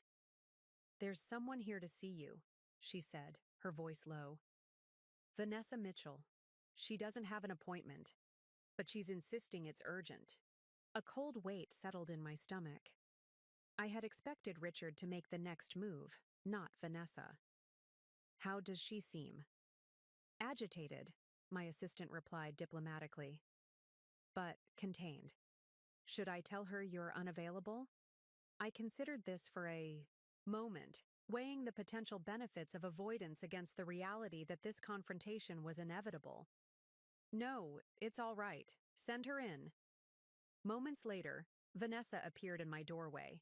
She was immaculately dressed as always, but the polished perfection of her appearance couldn't hide the strain evident in her face. Dark circles beneath her eyes suggested sleepless nights, and the tightness around her mouth spoke of sustained stress. "Thank you for seeing me," she said, closing the door behind her. The courtesy seemed forced, at odds with the tension radiating from her posture. "Of course," I replied, gesturing to the chair across from my desk. "Please sit down." She did so, perching on the edge of the seat as if ready to flee at any moment. For several seconds, she simply studied me, her expression unreadable. "You've lost weight," she finally said, the observation oddly personal. "Since the divorce." I wasn't sure how to respond to this unexpected opening. "It's been a challenging adjustment," I said carefully. Vanessa nodded, a quick, sharp movement. "Richard hasn't been sleeping since your visit. He's been on the phone with lawyers, with his father, with colleagues. I've never seen him like this." "I'm sorry to hear that," I replied, genuinely meaning it despite everything. The image of Richard spiraling, losing the control he valued so highly, brought me no joy. "Are you?"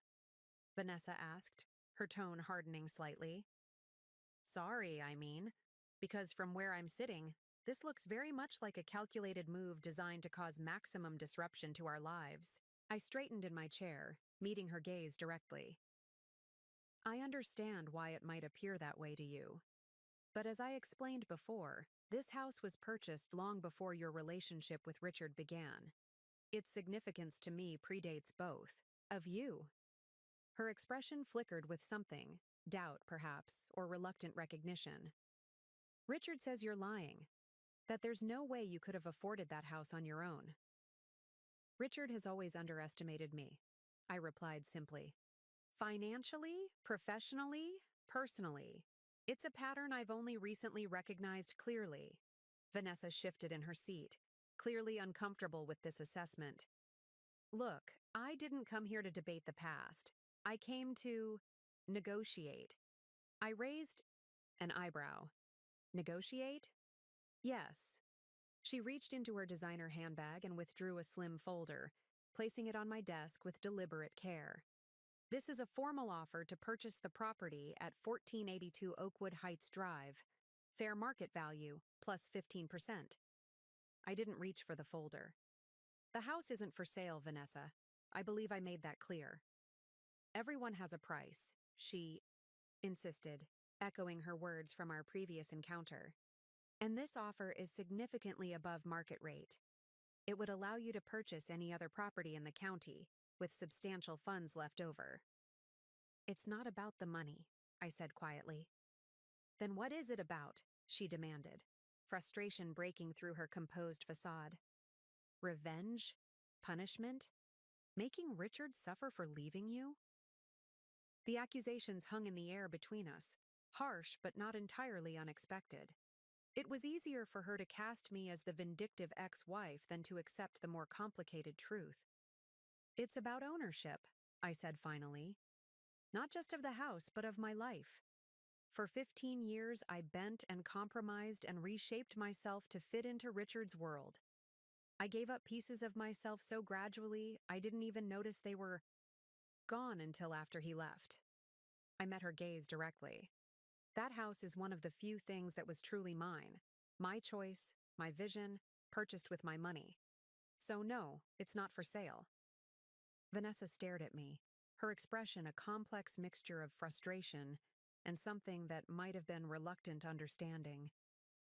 "You don't seem to grasp what's at stake here. This isn't just about a house. Richard's reputation, our future." "I understand exactly what's at stake," I interrupted gently.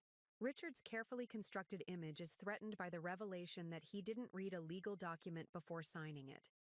His pride is wounded by the discovery that his ex-wife outsmarted him. His new fiancée is embarrassed to admit to their social circle that the grand home they've been showcasing isn't actually theirs. Color rose in her cheeks. You're oversimplifying. Perhaps, I conceded, but so are you when you reduce my decision to spite or revenge. She leaned forward, her voice taking on an edge of desperation. Our engagement party is scheduled for this weekend. Richard's father has invited half the judicial circuit. People are flying in from across the country. We can't possibly relocate or postpone at this point. For a moment, I allowed myself to feel a flicker of sympathy for her position. Whatever I thought of Vanessa personally, whatever role she had played in the dissolution of my marriage, she was now caught in a situation partially of Richard's making. I'm not unreasonable, I said after a pause. You can hold your engagement. Party at the house as planned. Relief flashed across her face. Thank you. But, I continued firmly, the 30-day timeline still stands, and I'll need a formal acknowledgement, in writing, that you and Richard understand the house is my property and that you will vacate by the specified date. Her relief quickly transformed back into tension. Richard won't agree to that. Signing such a document would be tantamount to admitting he made a mistake. Then I'm afraid we don't have anything further to discuss, I replied, my resolve hardening. The legal situation is clear, regardless of whether Richard formally acknowledges it. Vanessa didn't move, her gaze searching my face as if looking for some weakness, some opening for negotiation. He says you've changed, that the Julia he knew would never have done something like this. He's right, I acknowledged. The Julia he knew, or thought he knew, was carefully constructed to accommodate his expectations. She prioritized his comfort over her own needs, his career over her aspirations, his image over her authenticity. I leaned back in my chair. That Julia disappeared the moment he texted to say he wasn't coming home. Something shifted in Vanessa's expression, a flicker of discomfort, perhaps even recognition. He texted you? To end your marriage? I nodded, watching realization dawn in her eyes. Whatever narrative Richard had constructed about our divorce, it clearly hadn't included this detail. 15 years, she said quietly, more to herself than to me. And he ended it with a text. 14 words, I confirmed. I counted them often. Enough. She was silent for a long moment, her gaze dropping to her hands. When she looked up again, there was a new wariness in her eyes. What happens if we refuse to leave? If we contest the eviction? It was the question I had been expecting since the beginning. The inevitable resistance to the new reality I had created. Then we go to court, I replied calmly, where the documentation of my ownership is clear and incontrovertible, where the rental agreement Richard signed is equally clear, where, I should add, everything becomes a matter of public record, including the fact that a respected attorney failed to read or understand a standard lease agreement. The implications hung heavy between us. Richard's professional reputation, already potentially compromised by the private revelation of his mistake, would be publicly damaged by court proceedings. He'll fight, she said, though her tone suggested less certainty than her words. He doesn't back down. Ever. I know, I replied. I was married to him for 15 years.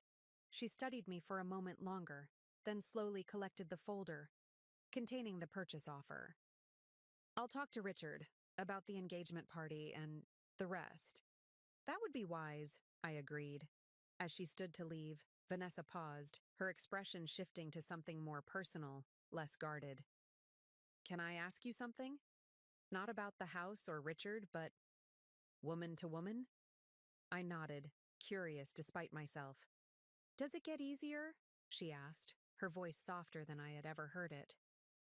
Living with the knowledge that someone could just walk away, after years together, as if it meant nothing. The question caught me off guard, both in its vulnerability and its implication. Was she already seeing in Richard what had taken me 15 years to recognize? The capacity for sudden, complete emotional detachment. It doesn't get easier, I answered honestly, but you get stronger. You rebuild yourself piece by piece until one day you realize you're standing on your own foundation again. Something like recognition flickered in her eyes, quickly masked but unmistakable. She nodded once, a sharp, decisive movement, then turned and walked out of my office without another word. I sat motionless after she left, trying to process the unexpected turn our conversation had taken. Behind Vanessa's polished exterior and practiced confidence, I had glimpsed something I recognized all too well: the first seeds of doubt, the earliest cracks in the foundation of certainty. For the first time, I wondered if Vanessa might be more of a casualty in Richard's story than I had initially believed. Not innocent, certainly. She had knowingly entered a relationship with a married man, but perhaps not the calculating homewrecker I had imagined in my darkest moments. My phone chimed with a message from Michael. "Lunch, I'm downtown and could use friendly company." The invitation brought a small smile to my face, a welcome interruption to the heaviness of the morning. I typed back a quick acceptance, grateful for the prospect of ordinary conversation after the emotional complexity of Vanessa's visit. As I gathered my things to meet Michael, I reflected on the unexpected strength I had found in this confrontation. 6 months ago, perhaps even 1 month ago, I might have wavered in the face of Vanessa's persistence. I might have accepted the generous offer, telling myself it was the practical choice, the path of least resistance. But today, I had stood firm. Not out of spite or vindictiveness, but from a place of genuine self-worth, of knowing what I deserved and refusing to settle for less. It was a small victory, perhaps, in the grand scheme of things, but it felt significant. A marker of how far I had come since the day Richard's text message had shattered my world. For the first time in longer than I could remember, I was the one setting the terms of my life. And regardless of what challenges Richard might still throw my way, that knowledge alone felt like a foundation strong enough to build upon. The cafe where Michael and I met for lunch was a small, sun-filled space tucked between a bookstore and an art gallery downtown. It had become our regular spot over the past few months, neutral territory, away from the haunts Richard and I had frequented during our marriage. Michael was already waiting at our usual corner table, a coffee in front of him and a second cup, prepared exactly as I liked it, waiting for me. The small gesture of thoughtfulness, so different from Richard's grand but impersonal gestures, warmed me in ways I was only beginning to recognize. "Rough morning?" he asked as I slid into the chair across from him. "Unexpected," I replied, wrapping my hands around the warm mug. "Vanessa came to see me at the museum." His eyebrows rose. "Alone? Without Richard?" I nodded. "With a purchase offer for the house. 15% above market value." Michael whistled softly. "That's substantial. Are you considering it?" "No," I said firmly. Though I did tell her they could still hold their engagement party there this weekend. It seemed unnecessarily cruel to force them to cancel at this point. He studied me for a moment, a small smile playing at the corners of his mouth. "You continue to surprise me, Julia Coleman." "How so?" "Most people in your position would enjoy watching them scramble. But you're extending consideration they never showed you." I shrugged slightly. "It's not about them. It's about who I want to be in this situation." Our conversation shifted to lighter topics as we ordered lunch. Michael's work at the architectural firm he'd joined after leaving Richard's legal practice, my upcoming exhibition at the museum, a film we both wanted to see. Normal, everyday exchanges that had become a lifeline during the tumultuous months following my divorce. It was only as we were finishing our meals that Michael's expression grew more serious. "I hate to bring this up during lunch, but there's something you should know about Richard." The shift in his tone immediately put me on alert. What about him? Michael hesitated, clearly weighing his words carefully. A colleague at my firm mentioned that Richard has been making inquiries about your LLC, specifically whether there were any irregularities in how it was formed or how the property was transferred. A cold weight settled in my stomach. He's looking for legal vulnerabilities. It appears so, Michael confirmed.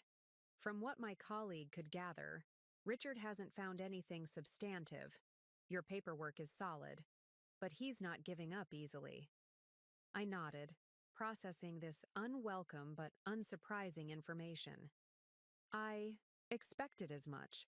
Richard doesn't lose gracefully, and he certainly doesn't accept defeat without exhausting every possible countermove. There's something else, Michael continued, his voice dropping slightly. A rumor that Richard's father is considering retirement from the bench. This was unexpected. Judge William Harrington was an institution in our county, stern, respected, and seemingly permanent. Really? He's only in his early 70s. I thought he intended to serve until the mandatory retirement age. That was the plan, Michael agreed. But apparently there's been some discussion of him stepping down early. And he paused, his expression troubled. The timing is interesting. The implication was clear. If Judge Harrington retired now, the governor would appoint a replacement to serve until the next election cycle, and Richard, with his family connections and prestigious legal career, would be a natural candidate for that appointment. You think Richard is positioning himself for his father's seat? I said, the pieces clicking into place. And a public legal battle over property ownership would complicate that narrative. Michael nodded. It's just speculation at this point, but it fits the pattern. Richard has always been methodical about career advancement, and a judgeship would be the next logical step. The information shifted my understanding of the situation subtly but significantly. If Richard was indeed angling for a judicial appointment, the stakes of our property dispute extended far beyond wounded pride or inconvenience. A public legal battle that revealed his carelessness with legal documents would be politically damaging, potentially derailing his ambitions. This explains Vanessa's urgency, I murmured, thinking aloud. The generous offer, her insistence on a quick resolution. It would certainly add pressure to resolve this quietly, Michael agreed. I sipped my coffee, considering the implications. So I now have leverage I didn't realize I possessed. Potentially, yes, Michael confirmed. Though using it would mean stepping into exactly the kind of calculated game Richard excels at playing. I smiled slightly. You think I should take the high road? I think, he replied carefully, that you should make decisions based on what brings you peace, not what inflicts the most strategic damage on Richard. One path leads to healing. The other keeps you tethered to him through continued conflict. His words resonated with the conclusions I had already been reaching on my own. That true freedom from Richard meant making choices independent of his reactions, his suffering, or his convenience. You're right, I acknowledged, though I admit there's a certain temptation in the idea of holding this over him. Michael smiled. Of course there is. You're human. But you're also better than that, which is something Richard never fully appreciated about you. Before I could respond, my phone buzzed with an incoming call. The name on the screen made me freeze momentarily. Judge William Harrington. In 15 years of marriage to his son, my father-in-law had called me directly perhaps a dozen times, always for specific purposes related to family obligations or social functions. Since the divorce, there had been no contact whatsoever. I should take this, I said to Michael, who nodded in understanding. I stepped outside the cafe into the crisp autumn air before answering. Hello, Judge Harrington? Julia. His voice was exactly as I remembered, precise, measured, carrying the weight of authority honed through decades on the bench. I hope I'm not interrupting anything important. Not at all, I replied, keeping my tone neutral despite the tension coiling inside me. "This is an unexpected call." "Yes, well." He cleared his throat slightly. "Unusual circumstances sometimes require direct communication. I wonder if we might meet to discuss the situation regarding the Oakwood Heights property." Despite anticipating some form of intervention, from Richard's powerful father, the directness of the approach still caught me off guard. "I'm not sure what there is to discuss, Judge. The legal status of the property is quite clear." "Indeed," he replied, his tone giving nothing away. "Nevertheless, I believe a face-to-face conversation would be beneficial. Perhaps this afternoon? Say 3 o'clock at my chambers?" The suggestion, phrased as a polite request but carrying an unmistakable expectation of compliance, was pure William Harrington. During my marriage to Richard, such invitations had been functionally commands, part of the unspoken rules of belonging to the Harrington family. But I was no longer a Harrington. "I'm afraid my schedule is quite full today," I replied, surprising myself with my own calm refusal. "However, I could meet you for coffee tomorrow morning at Westlake Coffee Roasters downtown. Perhaps 9:30? The silence that followed spoke volumes. Judge Harrington was unaccustomed to having his suggested arrangements countered, particularly by someone he likely still viewed as his son's abandoned wife. "Very well," he said finally, his tone cooler than before. "Tomorrow at 9:30. Westlake Coffee Roasters? I'll see you then," I replied, ending the call before he could reclaim control of the conversation. I stood motionless for a moment, processing what had just occurred. For the first time in my memory, I had directly contradicted William Harrington's wishes, not with anger or defiance, but with simple, firm boundary setting. When I returned to our table, Michael took one look at my expression and raised an eyebrow. "Everything okay?" "Judge Harrington wants to meet with me about the house," I explained, sliding back into my chair. "He suggested his chambers this afternoon. I countered with coffee tomorrow morning. On my territory, not his." Michael's eyes widened slightly. "And he agreed?" "He did," I confirmed, still somewhat surprised myself, though I doubt he was pleased about it. A slow smile spread across Michael's face. "Julia Coleman continues her streak of surprising me. There was a time when you would have rearranged your entire schedule to accommodate a Harrington summons." He was right, of course. For years, I had oriented my life around the expectations and conveniences of the Harrington family, their social calendar, their traditions, their implied hierarchy of importance. The simple act of suggesting an alternative meeting time and place represented a small but significant shift in how I viewed myself in relation to them. "Things change," I said simply. Michael nodded, his expression thoughtful. "They certainly do. The question is, what do you think Judge Harrington wants from this meeting?" I considered this, trying to anticipate the approach Richard's father might take. Best case scenario? He's going to try to broker some kind of compromise that saves face for Richard. Worst case? He'll attempt to intimidate me into backing down completely. "And how do you plan to respond?" I met Michael's gaze, feeling a calm certainty settle over me. "The same way I've been responding all along. By standing my ground and remembering that I'm no longer the woman who accommodates the Harringtons at the expense of herself."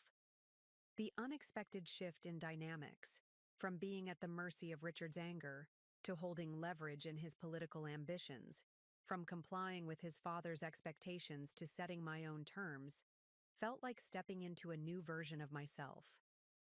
Not hardened or bitter, but clear-eyed and grounded in my own worth. Tomorrow's meeting with Judge Harrington would be a test of this emerging strength. But for the first time, I was approaching a confrontation with the Harrington family without fear or uncertainty, simply the quiet confidence of knowing exactly where I stood and why. Westlake Coffee Roasters was already buzzing with morning activity when I arrived 15 minutes early for my meeting with Judge Harrington. I deliberately chose a table near the back, Private enough for conversation, but public enough to prevent the kind of intimidation tactics that might have occurred in his chambers. I ordered my usual coffee and, after a moment's consideration, requested Judge Harrington's preferred drink as well. Black coffee with a single precise teaspoon of sugar, no more, no less. It was a small courtesy, but one that acknowledged our shared history without conceding any ground. At precisely 9:29, the door opened, and William Harrington entered the cafe. Even at 72, he cut an imposing figure, tall, immaculately dressed in a tailored gray suit, his silver hair perfectly groomed. He carried himself with the confidence of a man accustomed to commanding respect, his gaze sweeping the room until it landed on me. Several patrons recognized him, nodding deferentially as he passed. In a town the size of Westlake, the Harrington name carried weight that extended far beyond the courtroom. For 3 generations, they had been pillars of the community: judges, philanthropists, power brokers. "Julia," he said as he reached my table, his tone formal but not cold. "You're looking well." "Thank you, Judge Harrington," I replied, gesturing to the chair across from me. "I took the liberty of ordering your coffee. Black with 1 sugar, if your preference hasn't changed." A flicker of surprise crossed his features before he masked it with a polite nod. "It hasn't. Thank you." He settled into the chair with the deliberate movements of a man who had spent decades controlling courtrooms. There was nothing rushed or uncertain in his demeanor, despite the unusual circumstances of our meeting. "I appreciate you making time to see me," he began, exactly as if I had been the one to request the meeting rather than him. "Of course," I replied, matching his measured tone. "Though I confess I'm curious about the purpose of this conversation. Judge." Harrington took a careful sip of his coffee, his expression revealing nothing. "I've always appreciated your directness, Julia. It's a quality that served you well as Richard's wife, though perhaps not always one he fully valued." The unexpected acknowledgement caught me off guard. Throughout my marriage to Richard, his father had always presented a united front with his son, never suggesting by word or expression that Richard might be anything less than exemplary as a husband. "Thank you," I said simply, waiting for him to continue rather than filling the silence. "I'll be equally direct," he said after a moment. "This situation with the Oakwood Heights property has created significant complications for all parties involved." I nodded, but offered no immediate response, using a technique I had observed him employ countless times in family discussions: the strategic pause that compelled others to elaborate. It worked. After a moment, he continued, "Richard informs me that you purchased the property through an LLC 5 years ago, without his knowledge, and that you've now terminated the rental agreement he signed under what he considers misleading circumstances." "That's partially accurate," I replied calmly. "I did purchase the property through my LLC 5 years ago, using funds from my separate property account as defined in our prenuptial agreement. As for the rental agreement, it was standard, transparent, and clearly worded. There was nothing misleading about it." The judge's expression remained neutral, but I detected a slight tightening around his eyes. Nevertheless, Richard feels he was not fully informed about the nature of the transaction. "With all due respect, Judge Harrington, your son is an attorney with 15 years of experience in property law. He signed a document without reading it carefully. That's regrettable, but it's hardly my responsibility." He studied me for a long moment, as if seeing me through new eyes. "You've changed, Julia." "Yes," I agreed simply. "I have." He took another sip of his coffee, his gaze never leaving my face. "I've always respected you, you know. Even when Richard and I disagreed about certain choices you made, your insistence on maintaining your career at the museum, your reluctance to participate more actively in his political ambitions, this revelation was unexpected. During my marriage, Judge Harrington had never given any indication that he might take my side in disagreements with Richard, or that he recognized the sacrifices I had made. I wasn't aware of that, I said carefully. Ghost of a smile touched his lips.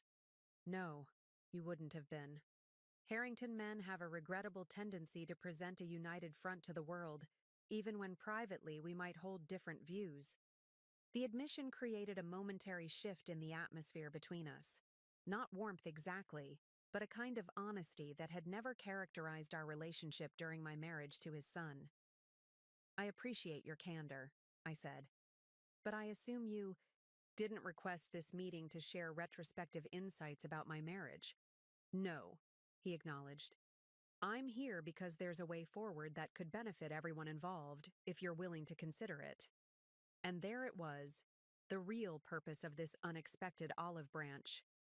Not genuine reconciliation or acknowledgement of past wrongs, but a negotiating tactic.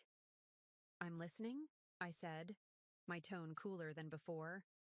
Judge Harrington leaned forward slightly, his voice dropping to ensure privacy despite the busy cafe around us. I'm retiring from the bench at the end of the year. It's not public knowledge yet, but the announcement will be made next month.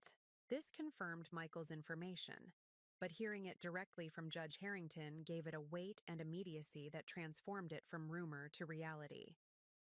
Congratulations on your retirement, I said, offering the expected response while waiting for the other shoe to drop. Thank you. He paused, choosing his next words with evident care. The governor will appoint my replacement, of course. Richard is being considered for the position. I nodded, unsurprised by this revelation. I had heard rumors to that effect. Something flickered in his eyes, perhaps surprised that I was already aware of this development. Then you understand why the current situation presents challenges. A public legal battle over property ownership, particularly one that hinges on a failure to properly review legal documents, would be problematic for his candidacy. I imagine it would be, I agreed, neither offering relief nor expressing satisfaction at this predicament. Judge Harrington studied me for a moment longer before continuing. Julia, I'm not here to threaten or pressure you. Those tactics might be Richard's approach, but they've never been mine. I'm here to propose a mutually beneficial arrangement. Which is? You allow Richard and Vanessa to remain in the house until after the appointment process is complete, likely 4 to 6 months. In exchange, they will sign a formal acknowledgement of your ownership and agree to vacate the property at the end of that period without contest.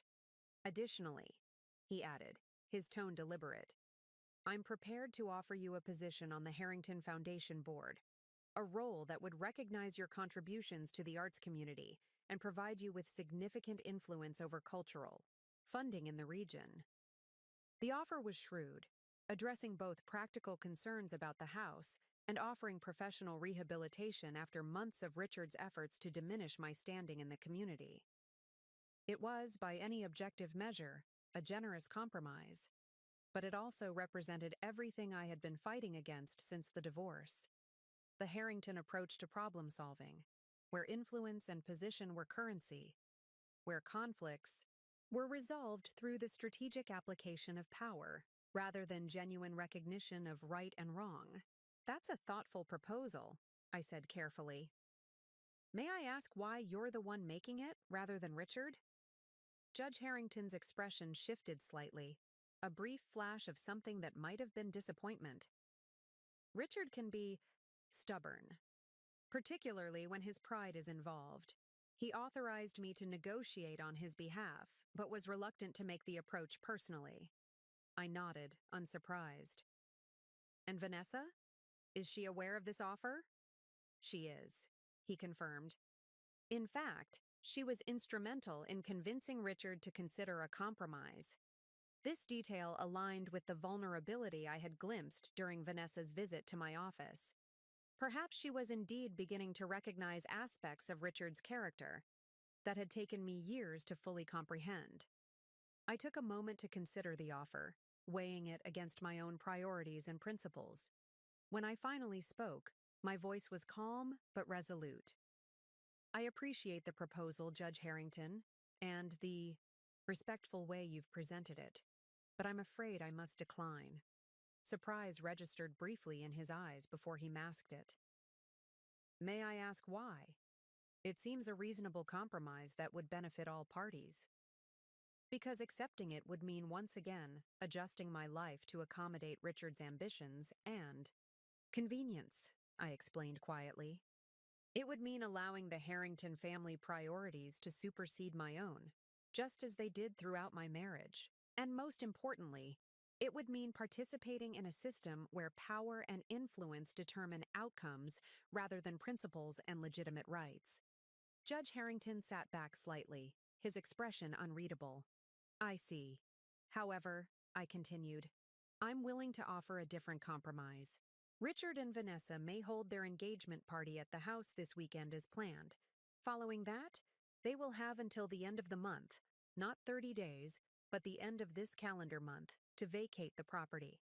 I will make no public statements about the ownership situation unless directly asked, and even then, I will be discreet and avoid any mention of Richard signing documents without reading them. The judge considered this for a long moment, his fingers tapping lightly against his coffee cup. That's substantially less time than what we proposed. Yes, I agreed. But it's still a compromise from the original 30-day period, and it removes the risk of public embarrassment that Richard seems most concerned about. Another silence stretched between us as Judge Harrington weighed my counteroffer. Finally, he nodded once, a crisp movement that seemed to acknowledge both the terms and the shift in power they represented. I believe Richard will accept those terms, he said, his tone formal but not cold.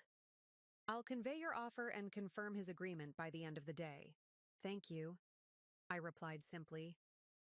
As he prepared to leave, Judge Harrington paused, studying me with an expression I couldn't quite interpret. May I speak candidly, Julia? Not as Richard's father or as a judge, but simply as someone who has known you for 15 years? I nodded, curious despite my wariness. Richard made a grave mistake when he ended your marriage, he said quietly. One I suspect he will come to regret far more deeply than he currently realizes. The unexpected statement hung in the air between us, an acknowledgement I had never expected to hear from a man whose loyalty to his son had always seemed absolute. Thank you for saying that, I replied, genuinely touched by the admission. Judge Harrington nodded once more, then rose to leave. As he did, he extended his hand, a formal gesture, but one that carried a respect that had been absent in our previous interactions. I wish you well, Julia. Truly. I shook his hand, feeling the balance of power shift once more, not through confrontation or victory, but through the simple act of standing firmly in my own truth and worth. Likewise, Judge Harrington, I replied. Enjoy your retirement. As I watched him leave the cafe, I realized that for the first time in our 15-year acquaintance, we had met as equals rather than as patriarch and daughter-in-law. It was a small shift in the grand scheme of things, but one that represented everything I had been fighting to reclaim since the day Richard's text message had shattered my world. The weekend of Richard and Vanessa's engagement party arrived with a crystalline autumn clarity, the sky an impossible blue against the fiery colors of turning leaves. I had received formal confirmation from Judge Harrington that Richard had accepted my terms, grudgingly, I suspected, but accepted nonetheless. I had no intention of attending the party, of course. While I had granted permission for the event to proceed in my house, I drew the line at witnessing the celebration of their relationship. Instead, I planned a quiet evening at home with a new novel and a bottle of wine I'd been saving for a special occasion. The day of the party, however, brought an unexpected development in the form of a text message from Eleanor Blackwood, my real estate agent and friend. You might want to be available around 9 p.m. tonight. Trust me on this one. I stared at the cryptic message, uncertain what to make of it. Eleanor was not given to drama or intrigue, which made her mysterious suggestion all the more intriguing. After a moment's hesitation, I replied simply, "Should I be concerned?" Her response came almost immediately. Not concerned, just available. I'll call you. I spent the day in a state of mild curiosity, completing errands and household tasks, while occasionally wondering what Eleanor might have in mind.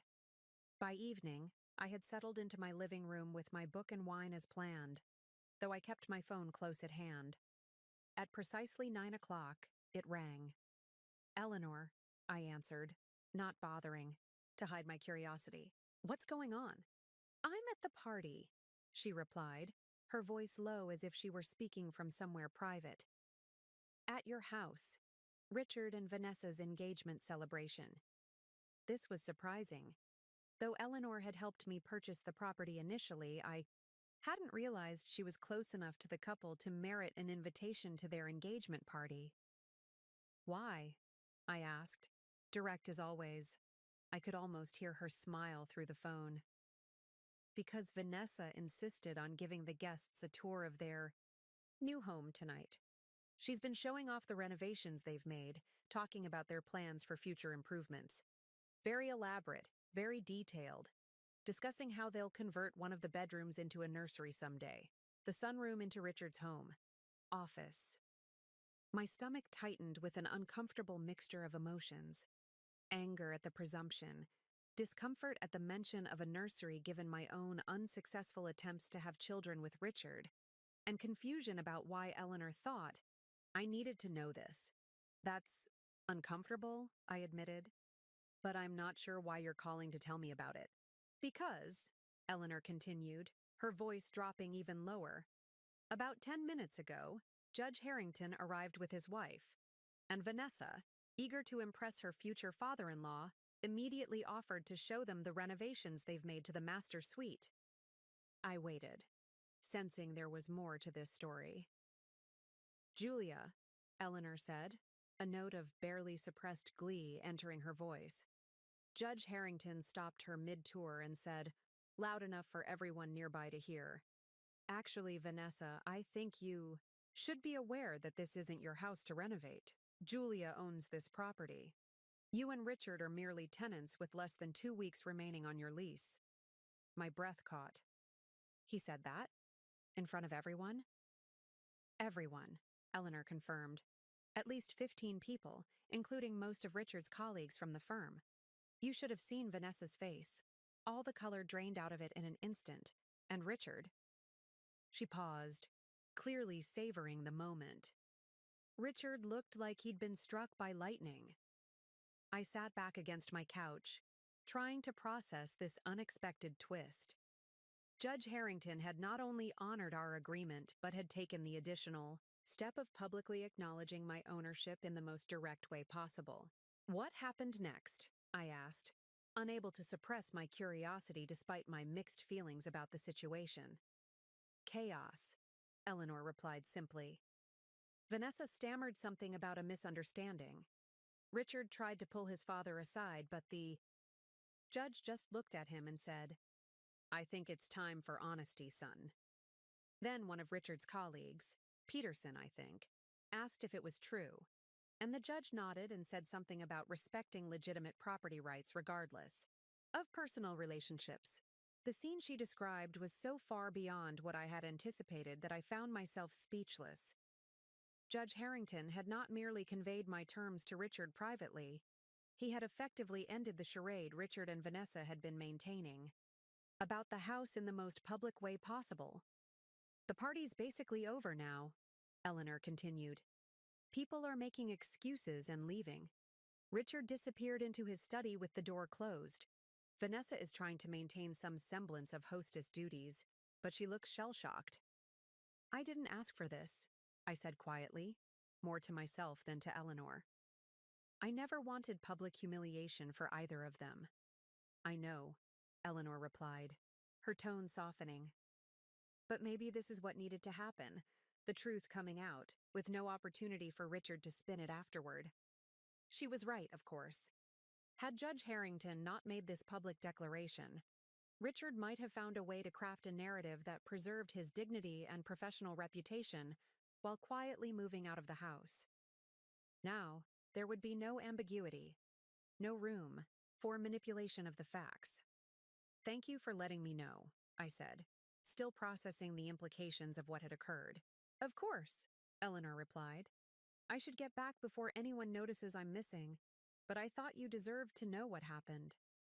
After we hung up, I sat motionless on my couch, the novel forgotten beside me.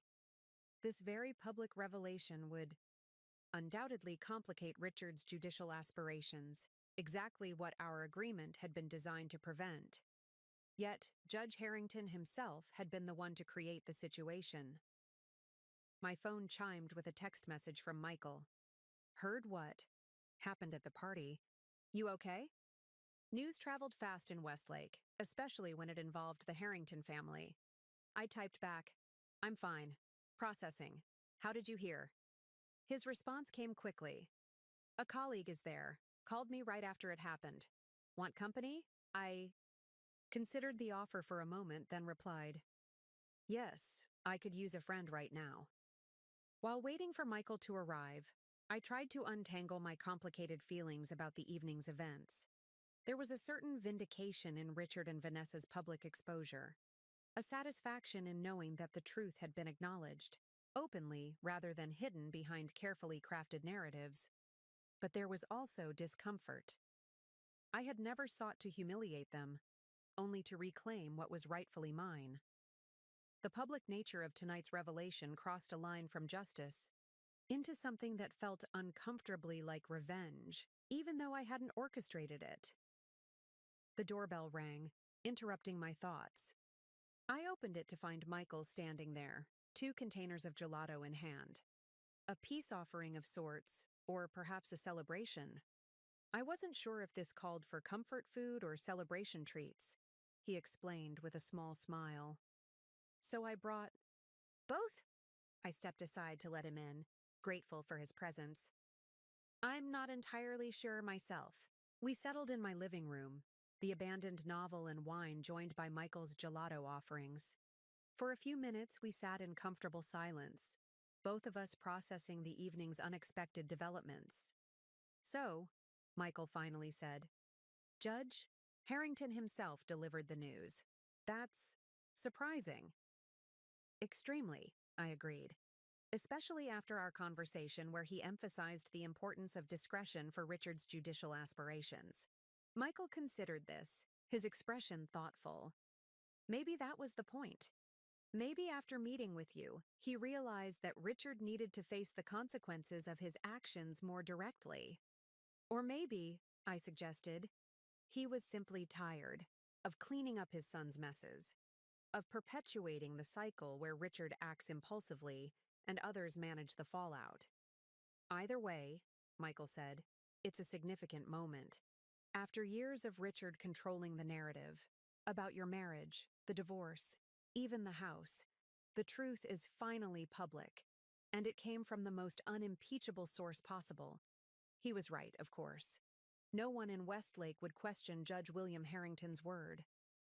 His public acknowledgement of my ownership transformed what might have been dismissed as a bitter ex-wife's claim into an established fact.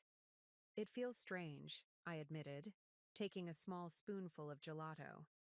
I've spent so long fighting to be heard, to have my version of events acknowledged, and now that it's happened, I'm not sure how to feel about it.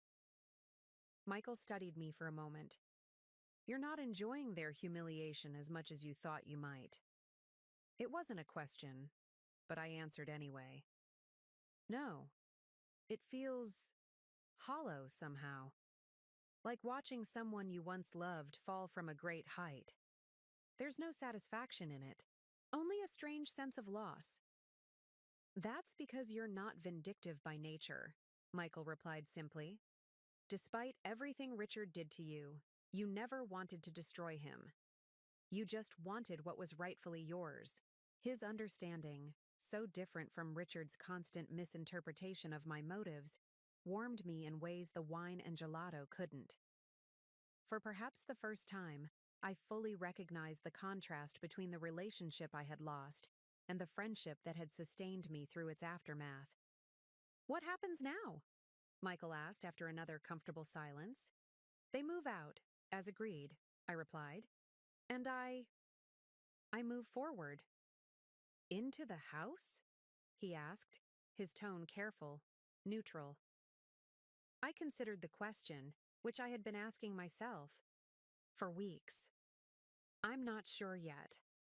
Part of me wants to reclaim it, to finally live in the space I fell in love with all those years ago.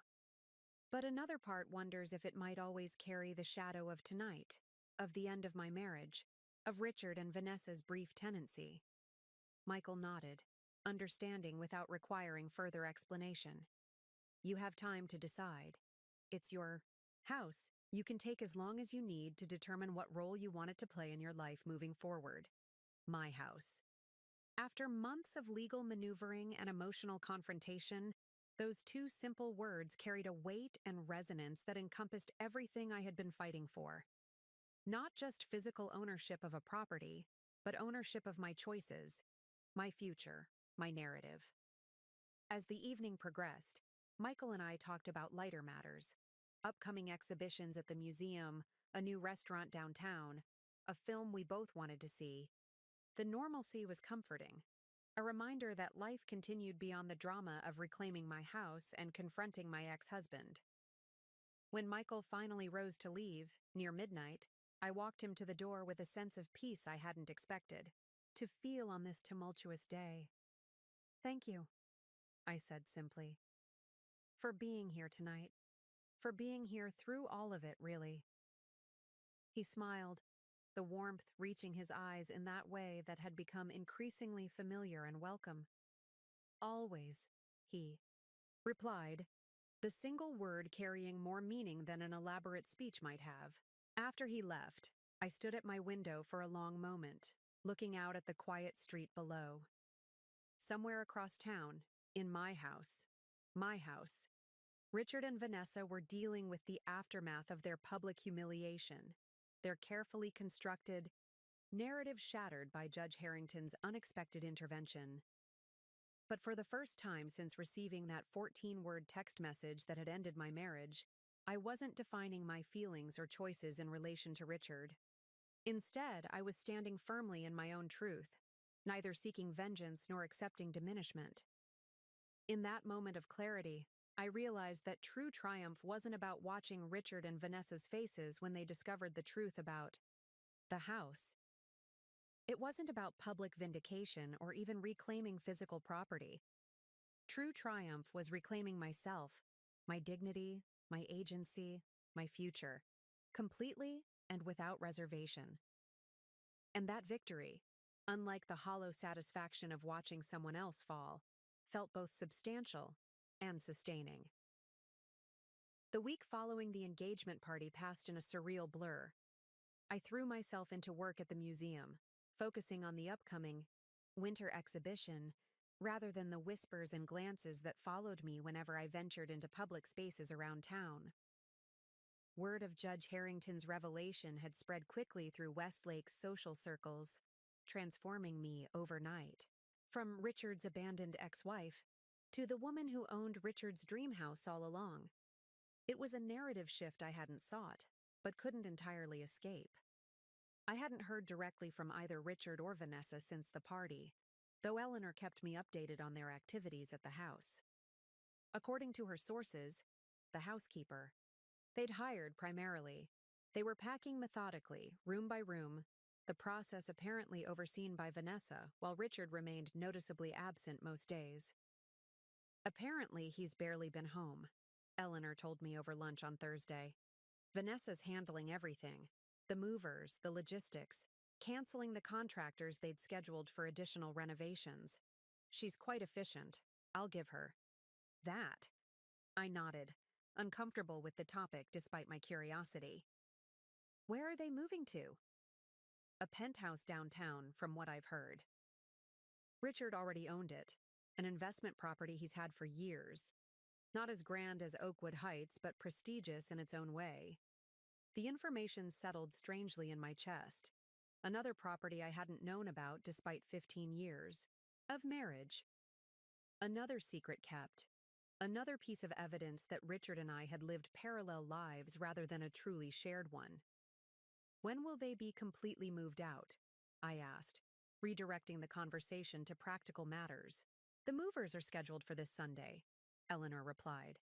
"Everything should be cleared by evening, well ahead of your end-of-month deadline." I nodded, relieved that at least this part of the process would be drama-free. "Good. That's good." Eleanor studied me over her salad, her expression softening. "Have you decided what you're going to do with the house once it's empty?" It was the question everyone seemed to be asking, directly or indirectly. What would I do with this property that had become the center of so much drama? Would I move in? Sell it? Rent it to someone else? Not yet, I admitted. I need to see it first, empty, without their presence or their renovations. I need to know if it still feels like mine, or if too much has changed. Eleanor nodded, understanding without requiring further explanation. "I can arrange for the cleaners to go in Monday morning, after they've moved out. A deep clean, to remove any traces of their tenancy. Then perhaps you and I could walk through on Monday afternoon. No pressure, just an initial assessment." The thoughtfulness of her offer touched me. That would be perfect. Thank you, Eleanor. Our conversation shifted to other topics, but the impending walkthrough remained at the back of my mind for the rest of the week. I found myself both anticipating and dreading the moment when I would step back into the house, my house, without Richard and Vanessa's presence shaping the space. Sunday evening, I received a text from Eleanor. "All moved out. Cleaners confirmed. For 8 a.m. tomorrow. Meet at the house at 2?" I replied with a simple confirmation, then spent a restless night alternating between anticipation and anxiety. By morning, I had resigned myself to the emotional complexity of the day ahead and focused instead on practical preparations: comfortable shoes for walking through the large house, a notebook for any immediate observations or necessary repairs, a bottle of champagne for afterward, regardless of what I decided about the property's future. The day passed in a blur of work tasks intentionally scheduled to keep my mind occupied. Before I knew it, it was time to drive to Oakwood Heights for my first visit to the house as its empty, acknowledged owner. Eleanor was waiting for me in the circular driveway, her expression warm but professional. "The cleaners did an excellent job," she said as I approached. "It's immaculate inside." I nodded, my gaze drawn to the grand facade with its elegant Victorian detailing, the ornate trim work, the stained glass accents, the wide front porch that had first captured my imagination 6 years ago when we initially toured the property. "Are you ready?" Eleanor asked gently. "As I'll ever be," I replied, drawing a deep breath before following her up the walkway. She unlocked the front door with a flourish, then stepped aside to allow me to enter first. "Welcome home, Julia." Officially, I stepped across the threshold, into the grand foyer, immediately struck by the quality of light streaming through the stained glass windows above the door. It cast jewel-toned patterns across the marble floor, exactly as I remembered from my first viewing of the property years ago. The house was indeed immaculate, but also strangely hollow, caught between its past as a historic property, its brief tenure as Richard and Vanessa's showcase, and its undefined future. I moved slowly from room to room, Eleanor following at a respectful distance, allowing me to absorb the space without commentary. In the living room, the modern art Vanessa had installed was gone, leaving faint outlines on the walls where it had hung. The sleek furniture had been removed, revealing the original herringbone hardwood floors that had been partially obscured by their oversized sectional sofa.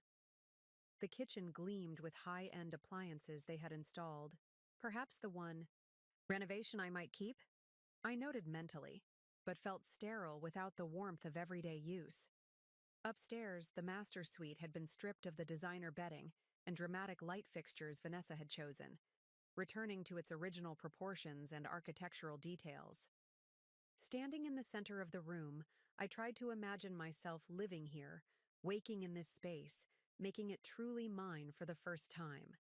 It was as we were completing our tour, descending the grand staircase back to the foyer, that I noticed it, and envelope propped against the newel post at the bottom of the stairs. My name was written across the front in a flowing script I didn't recognize. That wasn't there when I checked earlier, Eleanor said, frowning slightly. The cleaners must have missed it. I picked up the envelope, turning it over in my hands. It wasn't sealed, merely folded closed. After a moment's hesitation, I opened it and withdrew a single sheet of expensive stationery. The note inside was brief, written in the same elegant handwriting as my name on the envelope. Julia. I thought about leaving without a word, but that felt like repeating Richard's mistake, ending something significant without proper acknowledgement. The house is yours, as it always was. I wish I could say I'm returning it in better condition than we found it, but the truth is more complicated. Some of our changes may be improvements in your eyes. Others may feel like violations of your vision for this space. Either way, I hope you find peace here, should you choose to stay, or closure, should you choose to leave it behind. Life is too short for bitterness. I'm learning that lesson earlier in my relationship with Richard than you did, for which I should perhaps thank. Here's Vanessa. I stared at the note, reading it twice more before handing it wordlessly to Eleanor, who skimmed it with raised eyebrows. Well, she said finally, that's unexpected. Yes, I agreed, still processing the surprising glimpse into Vanessa's thoughts. There was no apology in the note, not explicitly, but there was an acknowledgement of reality and perhaps even a veiled warning about her relationship with Richard. For the first time, I found myself wondering about Vanessa not as the other woman or Richard's young girlfriend, but as an individual navigating her own complex relationship with a man whose capacity for sudden detachment I knew all too well. What are you thinking? Eleanor asked after a moment of silence. I folded the note carefully and returned it to its envelope. I'm thinking that everyone in this situation is more complicated than I initially believed, including me. Eleanor smiled, slightly. That's generally true of most situations in my experience. We completed our tour with a visit to the back gardens, which were dormant now in late autumn, but still showed the careful planning of the original landscape architect. The gazebo where Richard and Vanessa had planned to hold their wedding ceremony stood empty, and somehow forlorn among the bare trees and dried perennial beds.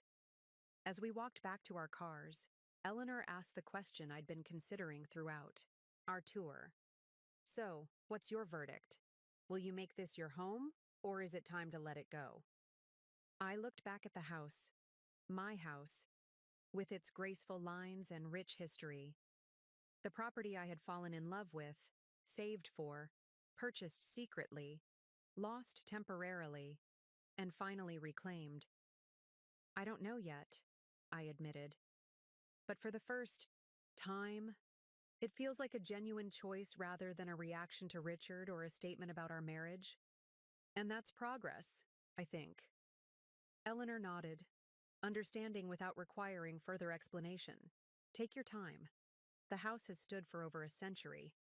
It can wait a little longer for you to decide its future, and yours. As I drove away from Oakwood Heights that afternoon, I felt a profound sense of completion. Not of my journey, which continued to unfold in unexpected ways, but of this particular chapter. I had entered and exited the house on my own terms, neither seeking confrontation nor avoiding difficult emotions. It wasn't yet clear whether the Victorian mansion would become my home, or simply a stepping stone in my ongoing reconstruction of self. But for the first time since receiving Richard's text message 6 months ago, I felt fully capable of making that decision from a place of strength rather than reaction. Whatever came next would be my choice. My future. My dignified exit from the past we had shared, and my entry into a life that was entirely my own. The leaves had nearly all fallen by the time Michael and I met for our regular Sunday brunch at Westlake Cafe, a weekly tradition that had evolved naturally during the months following my divorce. The restaurant's patio had closed for the season, so we sat at our usual table by the window, watching occasional gusts of wind send the remaining leaves spiraling down to join their companions on the rain-dampened sidewalks. "You seem lighter today," Michael observed as we waited for our coffee. "More settled somehow." I smiled, recognizing the truth in his assessment. "I think I am. It's been 2 weeks since the walkthrough at Oakwood Heights. 2 weeks of not having to think about Richard or Vanessa or who owns what. It's peaceful." "Have you decided what you're going to do with the house?" he asked, the question gentle rather than pressing. It was a decision I'd been contemplating since that afternoon with Eleanor, turning the options over in my mind during quiet moments. "I'm leaning towards selling it," I admitted. "Not immediately, but eventually." Michael nodded, encouraging me to continue. "I love that house," I explained. "I always have, from the first moment I saw it, but I've realized that my attachment to it was partly about what it represented, the life I thought Richard and I would build there someday, the family we hoped to create." Our coffee arrived, providing a momentary pause in the conversation. I wrapped my hands around the warm mug, gathering my thoughts.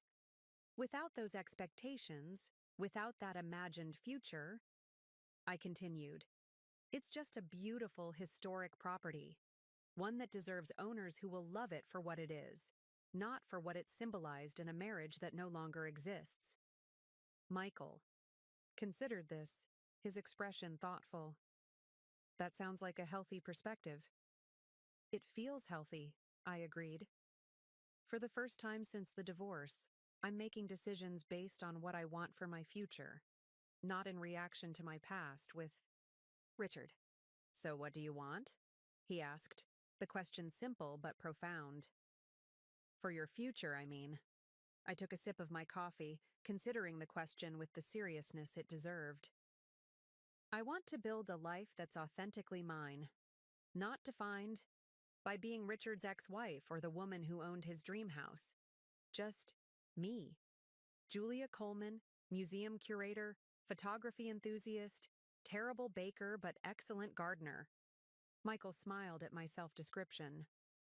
"Sounds like a pretty great starting point." "What about you?" I asked, realizing that our conversations had often focused on my situation rather than his aspirations. "What do you want for your future?" He seemed momentarily caught off guard by the question, as if he wasn't accustomed to being asked about his own desires.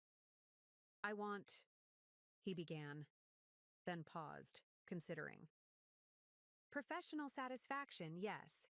The firm is doing well, and I enjoy the work. But more than that, I want connection. Real connection, not the surface-level socializing that passes for relationship in too many circles." The honesty in his answer resonated with me. After years in the Harrington orbit, where social interactions were often strategic rather than genuine, I understood the hunger for authentic connection all too well. Our brunch arrived, momentarily pausing the conversation. As we ate, the discussion shifted to lighter topics, a documentary series we were both watching, an upcoming exhibition at the museum, plans for the holiday season that was rapidly approaching. It was only as we were finishing our meals that Michael circled back to our earlier topic. "There's something else you should know," he said, his tone shifting to something more serious. "About Richard." I tensed slightly, bracing myself for whatever new development was coming. "What now?" "The judicial appointment," Michael explained. "It's not happening. At least not this cycle." This was unexpected news. "Because of the house situation? The public revelation at the engagement party?" "Partially," Michael confirmed. "But there's more to it. Apparently, some irregularities came to light during the vetting process. Nothing criminal," he added quickly, seeing my expression. "But some questionable ethical choices in past cases. Clients who received preferential treatment. Cases settled under unusual circumstances." I processed this information slowly. During Our marriage. I had occasionally heard whispers about Richard's aggressive tactics, his willingness to push boundaries in service of winning cases. But I had always dismissed these concerns, telling myself that all successful attorneys operated in gray areas sometimes. "How did you hear about this?" I asked. "The legal community in Westlake is small," Michael replied with a slight shrug. "Word gets around, especially when someone as prominent as Richard Harrington is passed over for an appointment everyone assumed was essentially guaranteed." I nodded, absorbing this new reality. "How is he taking it?" "Not well, from what I've heard. He's been absent from the firm more than usual, canceled court appearances, delegating cases to junior associates." A familiar knot of worry formed in my stomach, the reflexive concern for Richard's well-being that had been part of my emotional landscape for 15 years. I recognized it now for what it was, the lingering habit of a marriage that no longer existed, not a responsibility I needed to shoulder. "That's unfortunate," I said finally, "but not my problem anymore." Michael studied me for a moment, as if gauging whether my words reflected my true feelings. "No," he agreed softly. "It's not." The simple acknowledgement felt surprisingly freeing. Permission to release the last vestiges of responsibility for Richard's emotions and choices. For too long, I had oriented myself around his moods, his needs, his ambitions. Even after the divorce, I had continued to define my actions partly in relation to their impact on him. "You know," I said, the realization crystallizing as I spoke, "I think this is what healing actually feels like. Not the absence of pain or memories, but the freedom to acknowledge them without being controlled by them." Michael's smile was warm with understanding. "That sounds exactly right." As we left the cafe, walking together down the leaf-strewn sidewalk, I felt a sense of peace that had been elusive for months. The crisp autumn air filled my lungs, and the town around me, the same streets and buildings I had walked past for years, somehow looked different, fresher, full of possibilities I hadn't previously recognized. "Do you have plans for the rest of the day?" Michael asked as we approached the corner where we would typically part ways. "Nothing specific," I replied. "Some work I brought home. Perhaps that novel I've been trying to finish for weeks." He hesitated briefly, then said, "I was planning to drive out to Lakeview Park this afternoon. The autumn colors along the hiking trails are supposed to be exceptional right now. Would you like to join me?" The invitation hung in the air between us, simple but laden with potential meaning. This wouldn't be our usual coffee or lunch meeting, the friendly support sessions that had sustained me through the divorce. This would be something chosen purely for enjoyment, for pleasure, for the simple desire to spend time together beyond the context of my healing process. It would be, I realized, a step toward whatever came next. "I'd like that," I said, surprising myself with how easily the words came. "Very much." The smile that spread across Michael's face, genuine, warm, perhaps even slightly relieved, mirrored the lightness I felt expanding in my own chest. Not the heady rush of new romance, but something steadier and more grounded.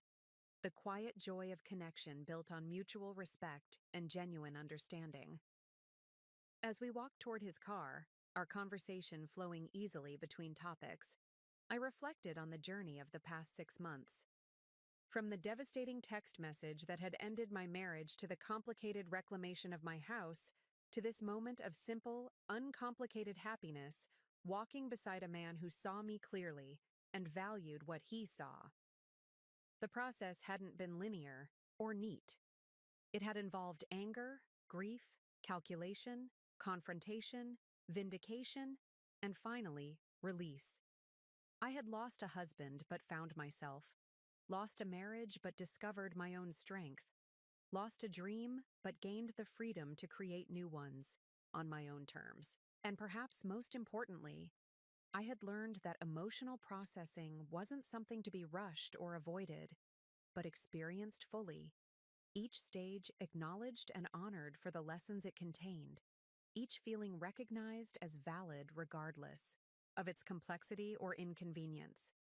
Standing at the precipice of whatever came next, a new relationship perhaps, or simply a deepened friendship, a new home or a reimagined version of my current space, a life defined by its own contours rather than the shadow of what had been lost. I felt ready. Not because the past no longer mattered, but because I had finally granted it its proper place. As a chapter in my story, not the whole book.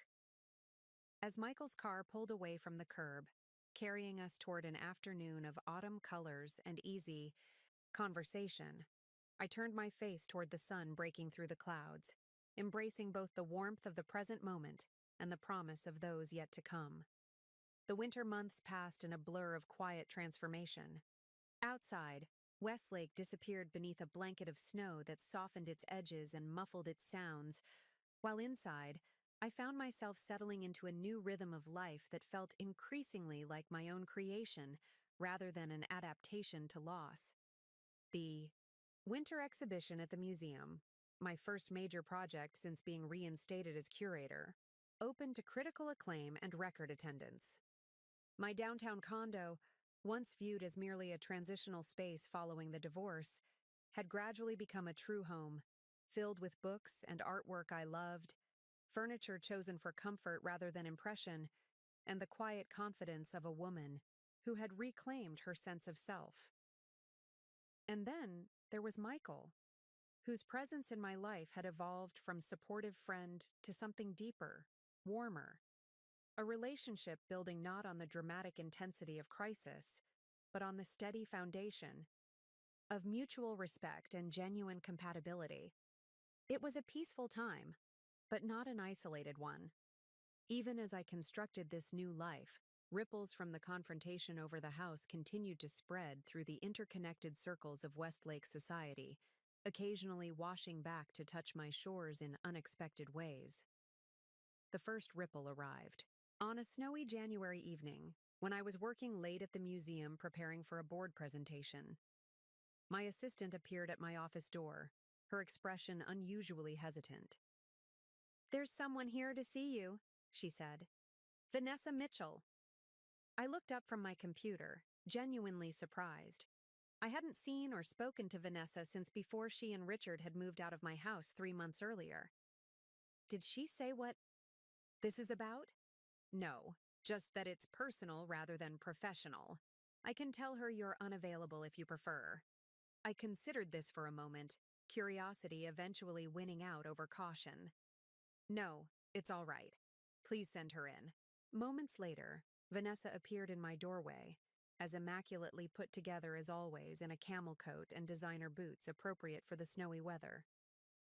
Yet there was something different about her, a subtle shift in her demeanor, less polished confidence and more genuine uncertainty. "Thank you for seeing me," she said, remaining near the door as if uncertain of her welcome. "I won't take much of your time." "Please, sit down," I offered, gesturing to the chair across from my desk.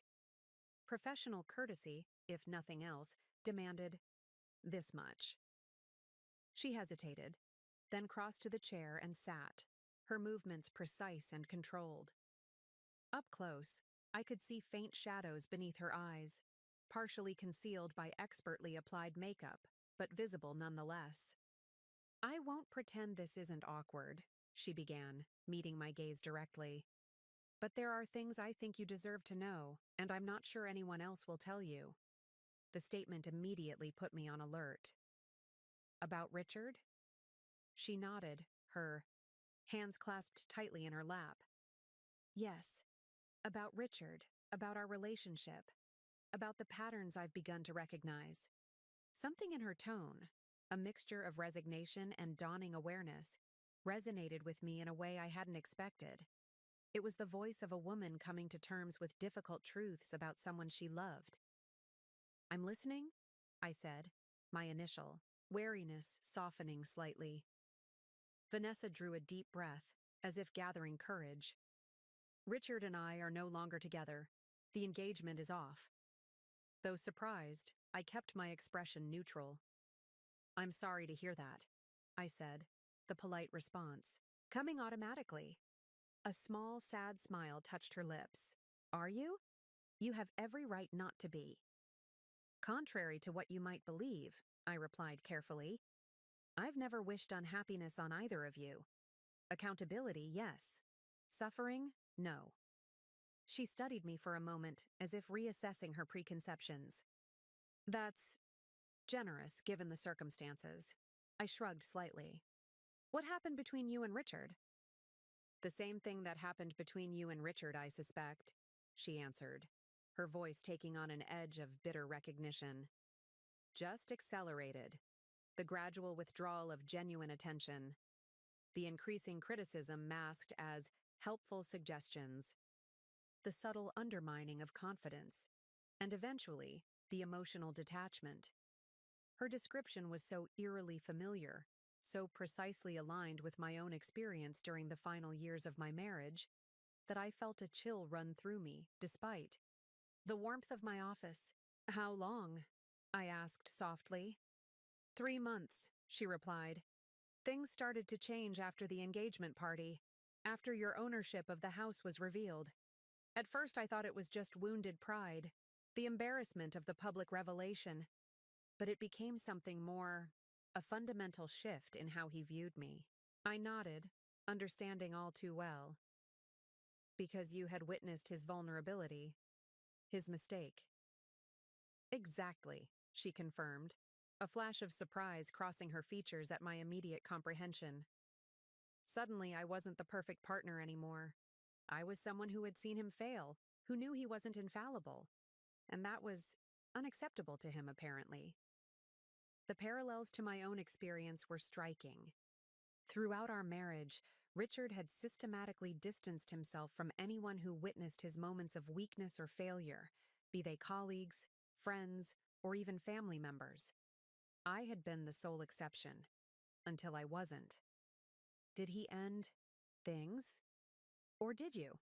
I asked, curiosity overcoming my usual restraint. I did, she said, a hint of pride entering her voice. 3 weeks ago, after I found text messages on his phone, conversations with a paralegal at his firm, history repeating itself, it seems. The revelation shouldn't have surprised me, yet somehow it did. Not that Richard had found someone new. That pattern was well established, but that he had been so careless, so predictable in his methods. I'm truly sorry, Vanessa, I said, meaning it despite our complicated history. No one deserves that kind of betrayal.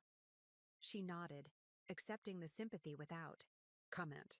For a moment we sat in silence. 2 women connected by the unexpected bond of loving and losing the same flawed man. There's something else you should know, she continued finally. Something that might affect you more directly. Richard has been struggling professionally since the judicial appointment fell through. His behavior at the firm has become erratic. Missed deadlines, canceled court appearances, conflicts with colleagues. I frowned, concerned despite myself. That doesn't sound like Richard. Whatever his personal failings, he's always been meticulous. About his professional responsibilities. That's changing, Vanessa said grimly. And there are rumors of a malpractice investigation related to a case he handled last year. Something about failure to disclose evidence. I don't know the details, but it sounds serious. The information settled uneasily in my stomach. Richard's career had always been the cornerstone of his identity, the framework around which he built his sense of self-worth. If that was crumbling, why are you telling me this? I asked directly. We're not friends, Vanessa. Our only connection is a man who hurt us both. She met my gaze, her expression surprisingly vulnerable. Because I've spent months thinking about what you said that day in your office, about ownership, about reclaiming your life, about refusing to be defined by Richard's actions or narrative. And I realized I wanted that too. To move forward with clarity and dignity, not bitterness and secrets. Her answer resonated with unexpected depth. Despite our different positions in Richard's life, Despite the pain and conflict between us, we shared this fundamental human desire to emerge from betrayal not diminished, but somehow more authentically ourselves. And, she added after a moment, I wanted to warn you that Richard might reach out to you soon. In the past week, he's mentioned you several times, always after he's been drinking, which is increasingly often. He seems fixated on the idea that you orchestrated his professional downfall, that everything started falling apart after the house situation. I sighed, unsurprised but weary of being cast as the villain in Richard's personal mythology. I had nothing to do with any investigations into his professional conduct. I know that, Vanessa said quickly. And rationally, I think he knows it, too. But he's looking for someone to blame, someone to focus his anger on, and you're convenient. The warning was well-intentioned, I realized. Whatever complications existed in our shared history, Vanessa was genuinely trying to prepare me for potential confrontation with an increasingly unstable ex-husband. Thank you for telling me, I said sincerely. I appreciate the warning. She nodded, then rose to leave. Our strange impromptu meeting apparently concluded. At the door, she paused, turning back with a hesitant expression. For what it's worth, she said quietly, I'm sorry for my role in hurting you, not for loving. Richard, I can't apologize for my feelings, but for the cruelty at the housewarming party, for the deliberate humiliation. That was unnecessary. Unkind. The apology, unexpected and seemingly genuine, caught me off guard. For a moment, I wasn't sure how to respond. Thank you, I said finally. I appreciate that. She nodded once more, then disappeared through the door, leaving me alone with the ripple effects of her revelations. I sat motionless at my desk for several minutes after she left, processing this unexpected development. Richard's professional struggles, his increasing instability, his potential resentment toward me. None of it was my responsibility, yet all of it affected me in subtle, indirect ways. The interconnected nature of our lives, even after divorce, was an unavoidable reality in a town the size of Westlake. His reputation reflected on mine, just as my reclamation of the house had impacted his standing. We were no longer married, but we remained caught in each other's orbits, influencing each other's lives through the complex social ecosystem we both inhabited. Later that evening, I called Michael to share the unexpected visit. His immediate concern was for my safety, a reaction that warmed me even as I assured him it was unnecessary. Richard has many flaws, I said, but he's never been violent or physically threatening. People change, Michael replied, his voice serious. Especially when they're under extreme stress or turning to alcohol more frequently. Promise me you'll be cautious if he does reach out. I agreed, touched by his protective instinct, but confident in my ability to handle whatever confrontation might be coming. The woman Richard had left via text message 6 months ago, uncertain, devastated, struggling to reclaim her sense of self, was not the woman I was now. The following week brought the second significant ripple effect, this one, in the form of an email from Judge William Harrington. The subject line was simple: property inquiry. Julia. I hope this message finds you well. My retirement becomes official next month, and Martha and I have begun considering our next chapter. We're planning to downsize from our current residence, which has become unnecessarily large for just the two of us. During this process, my thoughts have turned repeatedly to the Victorian property on Oakwood Heights. I've always admired the architecture and historical significance of that house, even when Richard was dismissive of its potential years ago.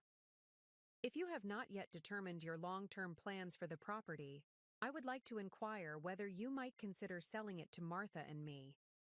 We would, of course, offer fair market value plus a premium to acknowledge the property's special significance. Please understand that this inquiry comes from Martha and me personally, not on Richard's behalf. In fact, he is unaware of our interest, and we would prefer to keep it that way for the time being, given the complicated history involved. I've always respected your integrity and directness, which is why I'm approaching you openly about this possibility.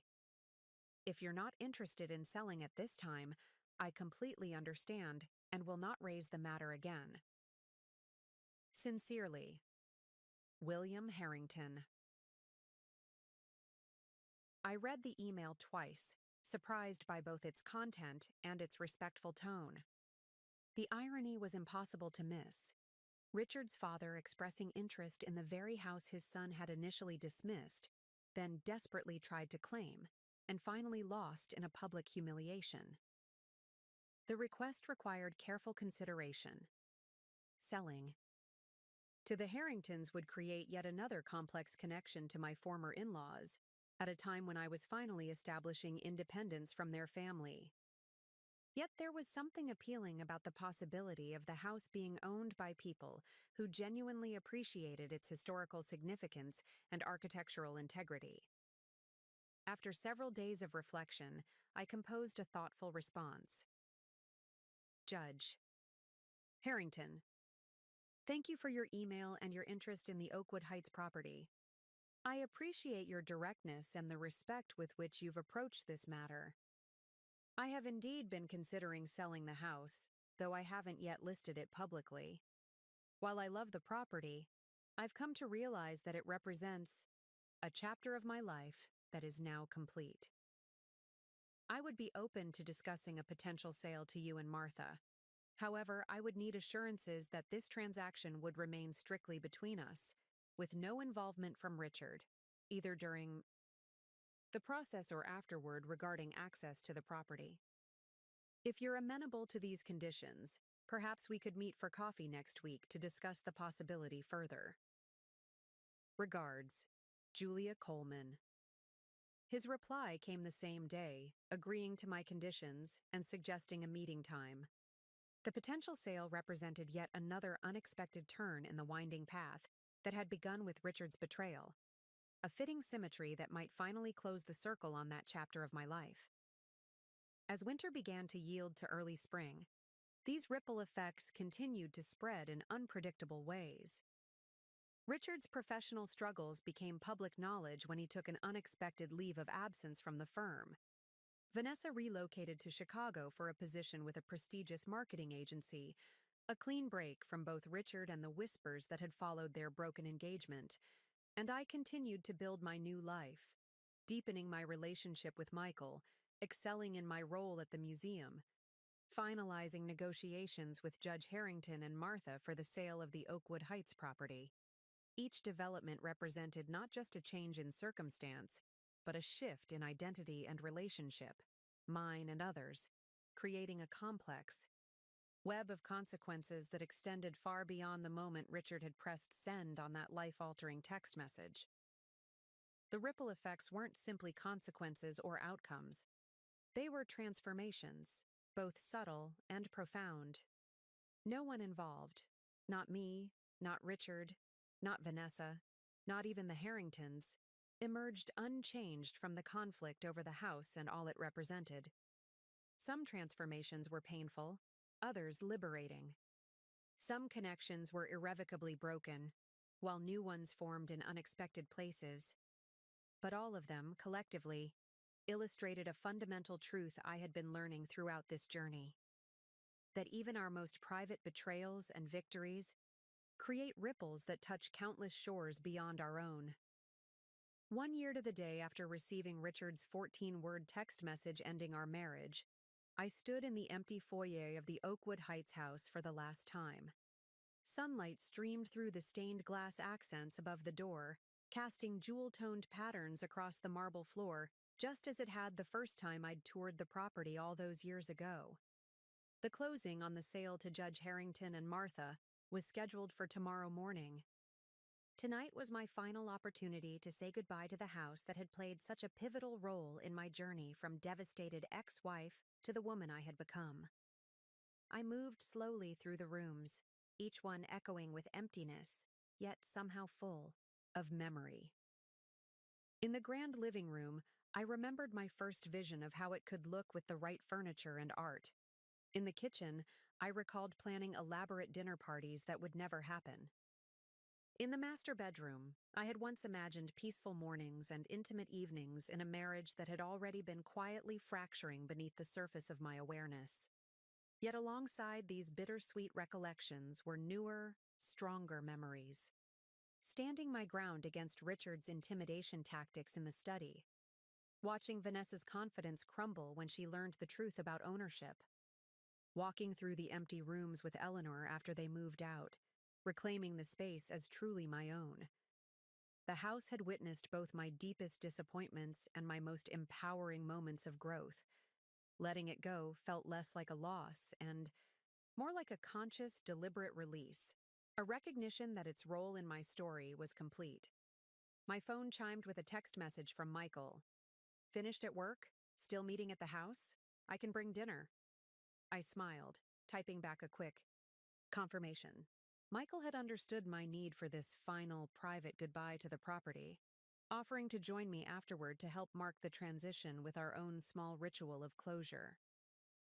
As I waited for his arrival, I wandered out to the back garden, where early spring bulbs were pushing through the soil in defiance of the occasional lingering frost.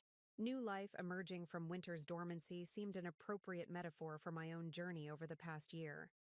The sound of the front door opening announced Michael's arrival. Moments later, he appeared on the back porch, a picnic basket in one, hand and a bottle of champagne in the other. "I thought we could have our own private farewell party," he explained with a smile. "A proper goodbye to the house, but also a celebration of everything that's happened since you reclaimed it." The thoughtfulness of the gesture touched me deeply. This was the fundamental difference between Richard and Michael. One had viewed me as an extension of himself, while the other saw and respected me as a complete, independent person with my own emotional needs and journey. "It's perfect," I said, meeting him on the porch steps. "Thank you." We spread a blanket on the wooden floor of the gazebo, the same structure where Richard and Vanessa had planned to hold their wedding ceremony, now reclaimed as the setting for our private celebration. Michael unpacked the basket, revealing an assortment of my favorite foods: crusty bread, artisanal cheeses, olives, fresh fruit, and chocolate truffles from the bakery downtown. As we ate, surrounded by the deepening twilight of early spring, our conversation flowed easily between memories, observations, and plans for the future. There was none of the careful self-editing I had practiced during my marriage to Richard, no anxiety about expressing opinions that might contradict his or reveal weaknesses he could later use against me. "Do you regret selling?" Michael asked. As we finished the meal, his question gentle rather than probing. I considered this thoughtfully, gazing at the Victorian mansion silhouetted against the darkening sky. "No," I replied finally. "It feels right. The house served its purpose in my life. Multiple purposes, really.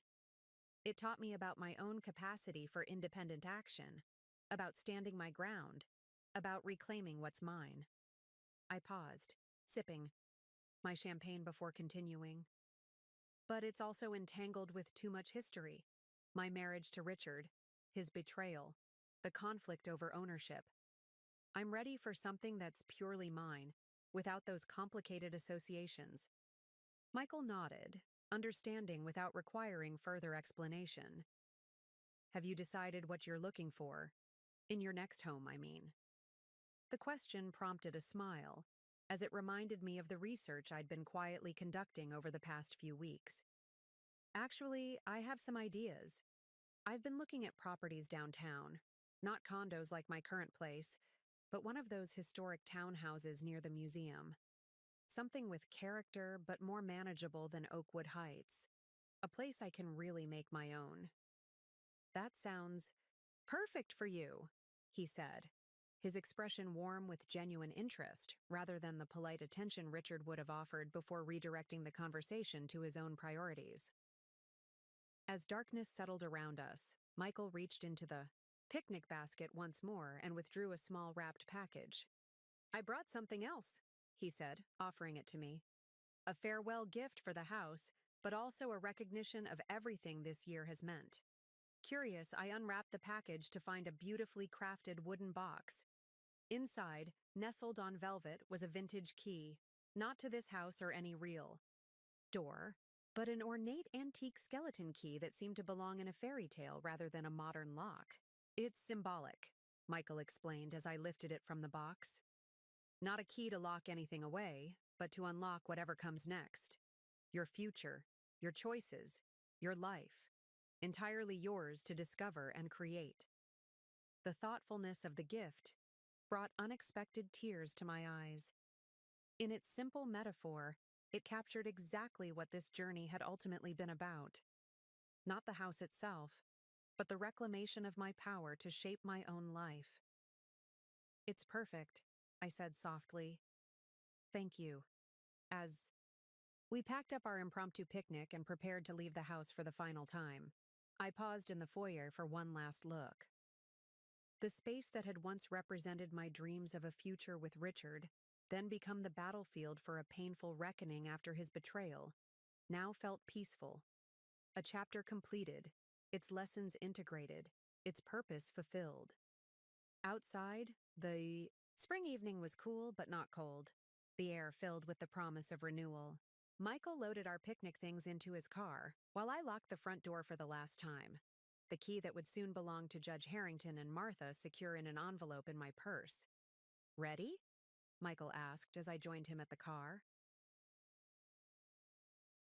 DTT. Question felt weighted with meaning beyond this moment. Was I ready, not just to leave this house, but to fully embrace whatever came next? To continue building a life defined by my own choices, rather than in reaction to Richard's betrayal? Yes, I said simply, the truth of it resonating through me with quiet certainty. I'm ready. As we drove away from Oakwood Heights, I didn't look back at the mansion receding in the distance. Instead, my gaze remained forward, focused on the road ahead and the man beside me who had supported my journey without trying to direct it. The transformation that had begun with 14 devastating words in a text message had culminated not just in reclaiming a house, but in reclaiming myself, my autonomy, my confidence, my capacity for genuine connection uncompromised by fear or accommodation. I had emerged from the wreckage of my marriage not diminished, but expanded, not hardened, but more authentically myself. The woman who had once shaped herself to fit Richard's expectations and tolerated his subtle undermining, now stood firmly in her own truth, unwilling to compromise her worth for anyone's convenience or comfort. This was the true victory, far more significant than temporary satisfaction of watching Richard and Vanessa discover who really owned their dream home. The house had been a catalyst, a crucible, a tangible representation of the intangible transformation occurring within me. Now, as spring breathed new life into Westlake and I prepared to close this chapter definitively, I recognized that the most important ownership I had reclaimed wasn't of Victorian architecture and historic grounds, but of my own story, my own values, and my own future. Whatever came next, whether in my career, my relationship with Michael, or the new home I would eventually find, it would be shaped not by reaction to past wounds, but by authentic desires and conscious choices. The betrayal that had once seemed like an ending had proven instead to be a beginning, painful and unwelcome. Yes, but ultimately transformative in ways I could never have imagined on that devastating day 1 year ago.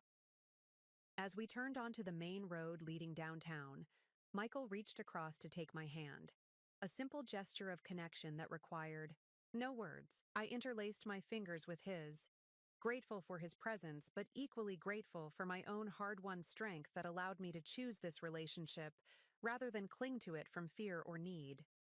The antique key he had given me rested in my purse, beside the practical one I would surrender tomorrow at the closing. One key opening the way to something new, the other closing the door on something completed. Both equally necessary, both part of the continuous unfolding of a life reclaimed. Richard had betrayed me after 15 years together, and his new wife had indeed discovered who really owned their dream home. But the true revelation, the one that would carry me forward long after the drama of property ownership faded into memory, was the discovery of who I really was behind the roles I had played for so long. And that woman, I now knew with unshakable certainty, was more than enough. Up next, you've got 2 more standout stories right on your screen. If this one hit the mark, you won't want to pass these up. Just click and check them out. And don't forget to subscribe and turn on the notification bell so you don't miss any upload from us.